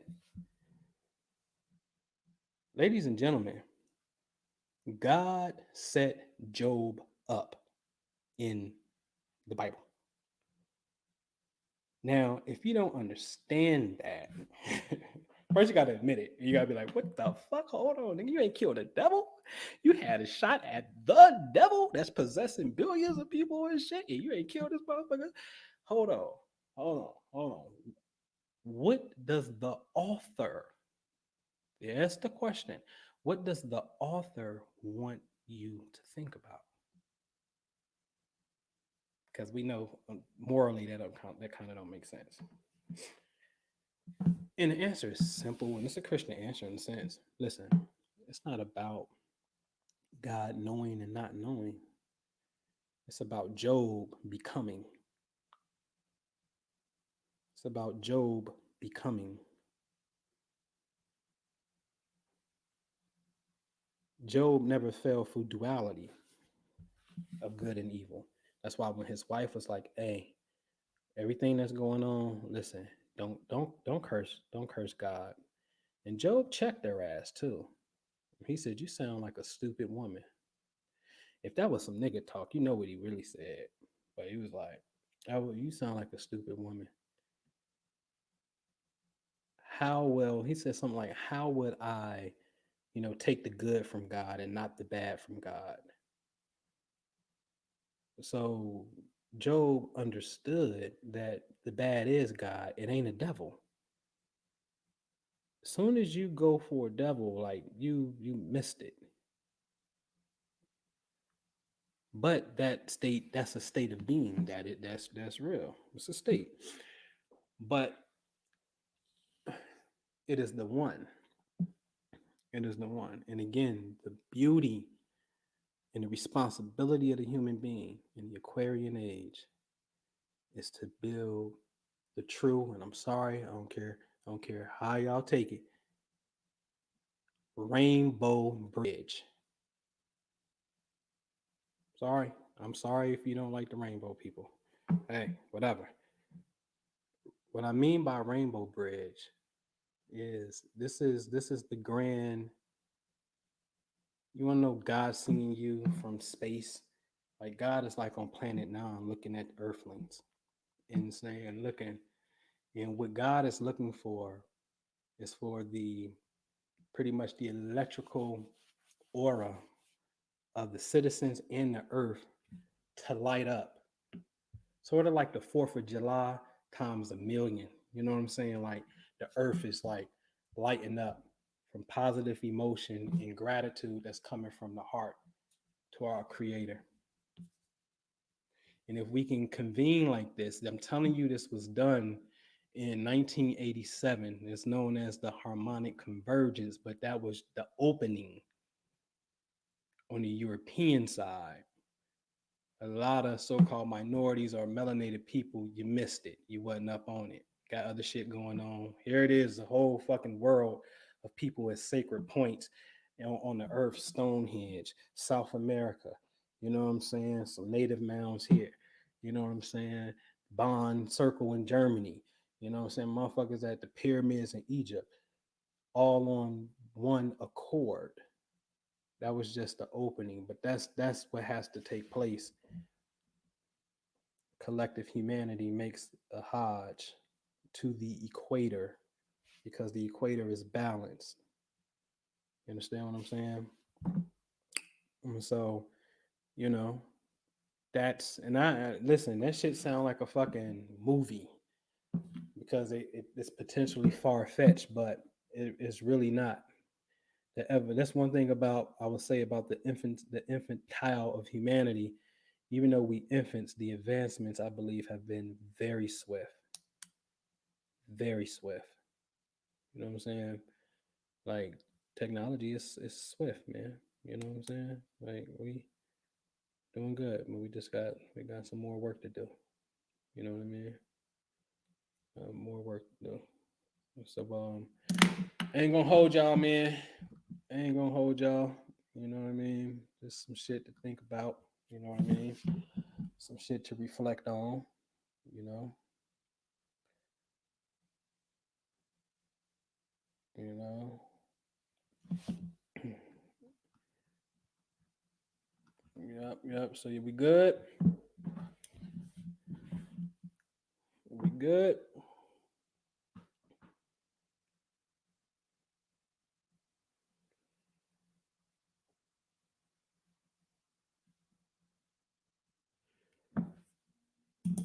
Put in the chat for me, man.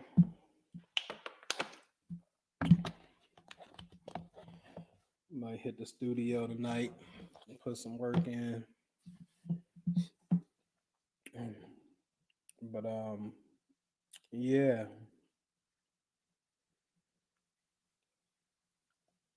Yeah. That's how the cookie crumbles, man. You know what I mean? It's just time to level up, man, boss up. Let's do some collective shit. You know what I'm saying?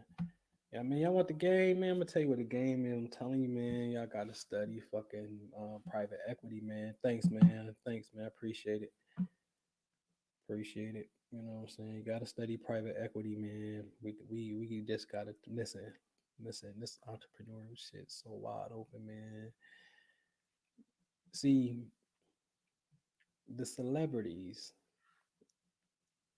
are just now engaging in entrepreneurial endeavors, and I would say also society is just now really catching up to it, and we still ain't caught up with it. Um, when it comes to a physical product, man, let's just say, man, the whole it ain't no distribution channel, man. You feel me? There's some paper that can be made out here. Seriously. Some real motherfucking paper that can be made. I give you the game, man. I ain't gonna say too much, man. All I'm gonna say is, if business is really your shit, you were like you like you a hustler, and you know what I'm saying. You want to do like some Black Wall Street shit, and you know what I mean. Like, there's a whole thing that's wide open, wide open, wide open. And I'm telling you, man, y'all gotta study Magic Johnson, man, for real. Study that Magic Johnson documentary, or I mean, a little joint on YouTube. Um, of course, they got this basketball part, but it's the business part, and then start listening to some business interviews that he give, and how Magic Beast, man. Starbucks don't give you franchises. You got to be licensee, whatever. But anyway, same damn thing to me. But maybe it's not. But whatever. Magic was able to get some, made them outperform the regular Starbucks, and then sold them back to them like a G, nigga. And then moved on to bigger and better things. You understand what I'm saying? Magic took a mall that was like 60, 70% occupied, and brung it up to 100% Tennessee, and they flipped a few million from CalPERS, right? California Public, what is it? Employment Retirement System. You know what I'm saying? So, you know, Magic, you gotta study some shit. Because there's a play. Like I said, man, lots $2,000. Ain't nobody stopping us from buying up the motherfucking block. I take that shit personally. Listen, I'm getting off with this. I'm gonna say my shit, man. All right, I'm gonna tell you. I'm getting off with this note. All right, fuck with me, man. Fuck with me. Fuck with me in this family wealth shit. You know what I'm saying? Listen, listen. I showed y'all. I show you Cody Cole. I can show you her and her daughter own two properties next door to each other. Okay. All right. My people, family, they got a duplex directly across the street from mine. Dude was gonna sell it to me, but I actually got it and sold it to my people. They about what? Quick, maybe. It don't really matter what I made. You know what I mean? But made a few racks. You know what I'm saying? Now I got it directly across the street. You understand what I'm saying? This big ass unit on the corner block, like buying up the block is. I took that shit for real. You know what I'm saying? And many of y'all know. You know, y'all always heard me, and even in the beginning when it was just an idea, I was just rocking that. You know, Rick Ross talking about back to block shit, making videos and telling you what we should do, and then actually went out there and start doing the shit, and can show your portfolio of properties right now, which by the way is $1 million in value. Okay. And so like that's real shit. You know what I'm saying? And so listen, man, there's so much shit. Nobody's stopping us from doing it, man. It's people that's like nobody's stopping us from doing any venture. That's what we do know. Last I'll check again, uh, shit. Apple gave Dr. Dre $1 billion for headphones. I'm still scratching my head. Like I didn't know headphones was just fucking worth $1 billion. I didn't. And shit, that taught me some shit because I just didn't think it had $1 billion evaluation. You know what I mean? But you know, we ain't nobody stopping us. Nobody from doing shit. You know what I'm saying? Nothing. And so, and then if you getting in the way, man, then we gonna deal with you. Cause see, if you get in the way, that means you a Confederate. That's my point. If you get in the way, you are a Confederate. Who is opposing black people having their own goddamn piece of land and say, you know what, we're gonna make Chicago our shit. Minister Farrakhan, you already there, so we're gonna go ahead and make Chicago the 51st state. Cause see, the truth is, you ain't gonna motherfucking the spirits of our fucked up, chaotic, depressed thoughts. All right, ain't gonna rest until there's a 51st star on this motherfucking flag. Okay, it just ain't. It just ain't. Unless there be a payout and agreed upon reparations plan or something like that. But you see where I'm going with it. You understand what I'm saying? Man, ain't nobody stopping us from doing no shit like that. The symbol was already on the wall when Barack Obama got elected, and then as soon as he did, I think he at the time was his chief of staff, maybe Rahm Emanuel bounced and went to Chicago and became mayor, and low key signed off a stamp on some Morris shit. Man, I don't think I don't know. I gotta give it to you. When you score, you score. I ain't gonna motherfucker. Listen, the Illuminati conspiracy motherfuckers be scoring with Lil Nas X. I'd be like, God damn, there goes some points for the goddamn conspiracy theorists, motherfuckers. Satanic blood shoes or whatever the fuck, right? Like, I can't argue that shit. Like, listen, I think I'm the most logical motherfucker. Listen, I think I'm so cold in logic, for real, that I should be on the Supreme Court. You know what I'm saying? Seriously, I really believe that shit because I know what that represents. That's rare, and Aquarius represents intelligence anyway, motherfucker. So fuck it, I'm just giving you the truth, all right? But listen, ain't nobody stopping us. You know what I'm saying? So we gonna do what we gonna do. What we gonna do, and we need to privately be having conversations, like Obama said, in church hall setting, church meetings. You know what I'm saying? Little town hall meetings in the church, amongst the streets. You know what I'm saying? Amongst the economic players of the community. You know what I'm saying?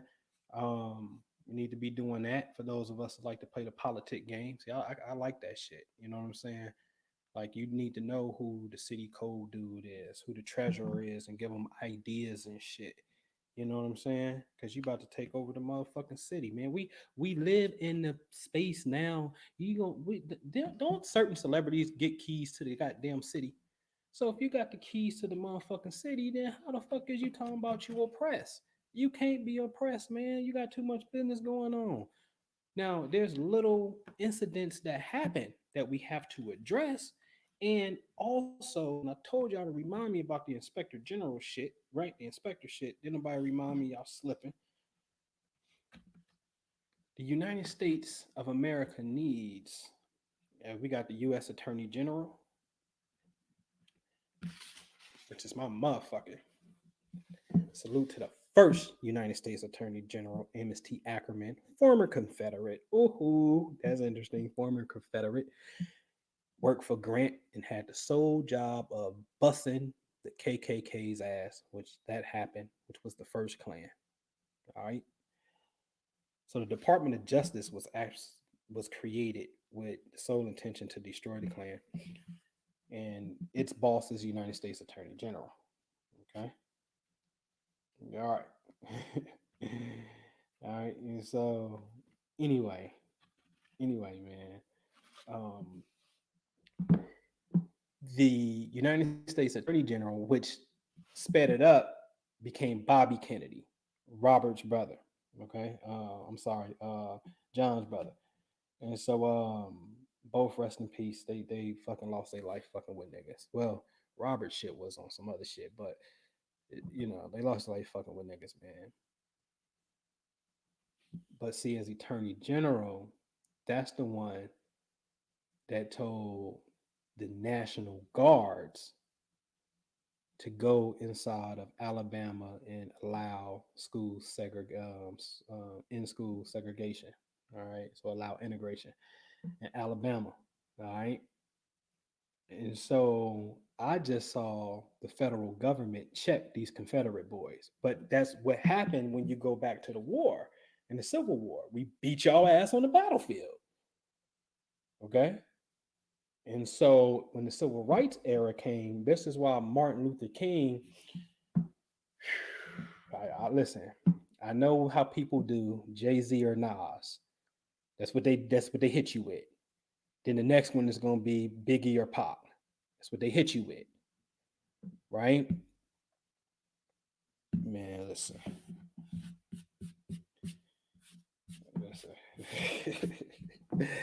Listen, man. Listen.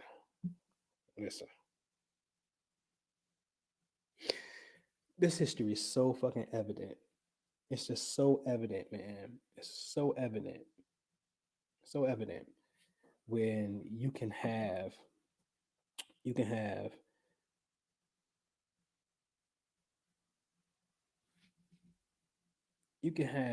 just it's just a basic timeline. That's what baffles me why I don't get it. And I like, wait a minute, is this easy? Am I missing some shit? It's just a basic timeline of factual events and shit that really happened. You understand what I'm saying? It's like some basic shit. It happened. Let's just put it in order and shit. You know what I'm saying? I'm telling you, Department of Justice motherfucking was started and put the Klan out. That happened. I'm telling you that Martin Luther King and Malcolm X, and that's what I'm saying. When they hit you with the Biggie and Pac, one of the things was it used to be Malcolm Martin, as far as political philosophy, and I was Malcolm. You know, Malcolm gets the credit more, the street shit, the real shit. Martin, nah, you trying to be with them motherfuckers? Fuck that. We should fuck them up, eye for eye, right? So I had to grow into that motherfucking MLK shit. That motherfucking strategy. One, first of all, because that's what became the reality. But god damn it, when I saw a general, his name is General Henry Graham. Henry Graham is the general that told the Alabama racist governor Wallace, who was at the door, wouldn't let Vivian Malone in, and I think what's his name, James Hood, I think it is, into the school. Like, hell no, ain't no niggas coming in our school. When John F. Kennedy gave the word to his brother to send in the National Guard, the National Guard general was Henry Graham, who told Wallace, bitch ass, hey, I'm sorry to inform you, sir, by the order of the President, United States of America, United States Attorney General, you are to move. Now, mind you, this motherfucking George Wallace, he got Alabama state troopers on him with him. He got local county sheriffs and police with him. This shit could have been a shootout. It could have been the start of the Civil War Part 2. But that bitch ass George Wallace, that's why I be saying fuck the Confederacy, man. You gotta know who is who. That bitch ass George Wallace on the record, he got the fuck out of the way as he should have and stood down. Why? Because the army, meaning the National Guard before the actual army found the army of the nation, National Guard, the army is motherfucking here to do war, nigga. If you go against the president of the United States, you feel me? Kennedy lose his life. It's always been a struggle in this motherfucker. So anybody that's going against what the fuck we doing, you a Confederate. And that's what I'm saying.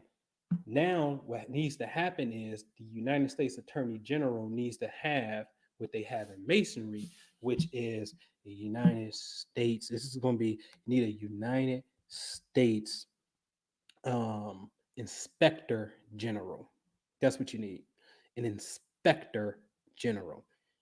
Because, and I'm gonna tell you, the black community need to have delegates as that interfaces with the inspector general, because the inspector generals and possibly the general and deputies, these police departments and state governments need to all be investigated to see if anybody is a Confederate sympathizer, Confederate family member, Confederate view holder, Dixie flag, Confederate flag flying citizen. If you're in any state of government, any county, city, state, damn sure not federal. Every single executive, meaning police, in mayor's office, city hall, right? And also the judges. especially the judges, because the issue has always been in the judicial side of the shit. And this is why niggas don't believe in America, because of the judicial side of it. Meaning you're just now getting to the place where a cop gets sentenced for killing a black person. Whereas before, when we all saw Rodney King, you motherfuckers said not guilty. That shit don't sit well with me. God damn it. I mean, had to fire up one on that shit. What the fuck you mean not guilty about Rodney King? You got to be shitting me. Not guilty. So the streets and the people showed you the rage. Because we all know that's some bullshit. But hold on, America. Hold the fuck on. Because I got your motherfucking back and know what you did. You freed the slaves. But hold on. You're going to have to admit where you dropped the ball. Gonna have to admit that shit. You fumbled. Do some interceptions as well. Gonna have to admit that shit. You understand? And so, and it's a few points where they dropped the ball. A few points. But my point is, you're gonna have to. We need inspector generals. See, the judicial side of the game is also Roger Taney, right? The one that said Dred Scott and niggas can't be citizens. He was Chief Justice that said that shit, and his family was slaveholders. So, America, you have a history of really going against the forefathers, but you have a history of having a Supreme Court, and he made it to Chief Justice, who was a slaveholder, be the Chief Justice. He shouldn't have even been inside of the federal government. So now, with Tani alone, the United States government has been compromised. It has definitely been infiltrated. But remember, that's always been the battle on this landmass. You know what I'm saying? So what I'm saying, we got to put the final stamp for this and those into the spirit. It's our job to facilitate that thought form so it can solidify over the minds of the people. See, we go up to the mountains and we can pull the strings on humanity with our minds. You understand what I'm saying? Seriously. You know what I mean? But at the same time, we really got to build some shit. You know what I mean? Got to build some shit. So ain't nobody, ain't nobody fucking with us. We got inspectors that's going in and making sure we ain't got no motherfucking Confederates. You understand what I'm saying? That police executive law I told you about. You know what I mean? That's automatic. Police can't kill nobody in pursuit of custody or while they're in custody, where it don't show a resistance, where their life may be in danger. No form of resistance. And I listen. I don't believe in resistance. I believe if you resist, you ready to and you resist. You ready to rumble and die for yours. I've been so shit. Motherfucking resistance is do a motherfucking die, especially if we motherfucking swinging. You know what I'm saying? Fuck that. You know what I'm saying? So I'm not a fan of resistance. You know what I'm saying? I mean, I understand it in the sense of, I mean, I'm not a fan of it in the sense of trying to justify some shit. Like, nah, nigga. That was like, may the best man won. That person won. You knew what that was when you were squabbling. You know what I mean? And so, but ain't nobody fucking with us, man. I gotta keep saying that. Ain't nobody fucking with us. We're gonna draw the line in the sand. The American Party. Mark my words. The American Party. Gonna draw the line in the sand. Gonna lay this shit out correctly. They got the United States fucked up, but the United States, the United States gonna fix some shit where they drop the ball. You know what I'm saying? And we always came in and regulated. You know what I'm saying? Always. The Union Army ain't never motherfucking lost. You know what I'm saying? Not. I'm talking about this is domestic. We ain't never lost. You know what I mean? We lost the battle, but we ain't lose the motherfucking war. You niggas surrender. You niggas ain't even want to die for that shit. What you talking about? General Lee didn't want to die for that shit. He didn't want to die for slavery. You know what I'm saying? He surrendered. You know what I'm saying? Joe Johnson didn't want to die for that shit. He surrendered. You know what I'm saying?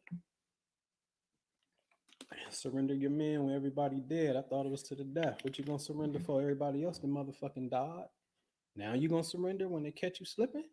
You know what I'm saying? Everybody else, the motherfucking died. You know what I mean? Ain't that some shit? And they weren't willing to die for it, and they still ain't. And we gonna make sure that, you know what I mean? All right, man. So I'll get at you, man. I'll get at y'all, man. I appreciate you, man. Yeah, man. Get at me. You know where I be at, man. Let's make some power moves and shit. And let's make it happen for the people. All right. Peace.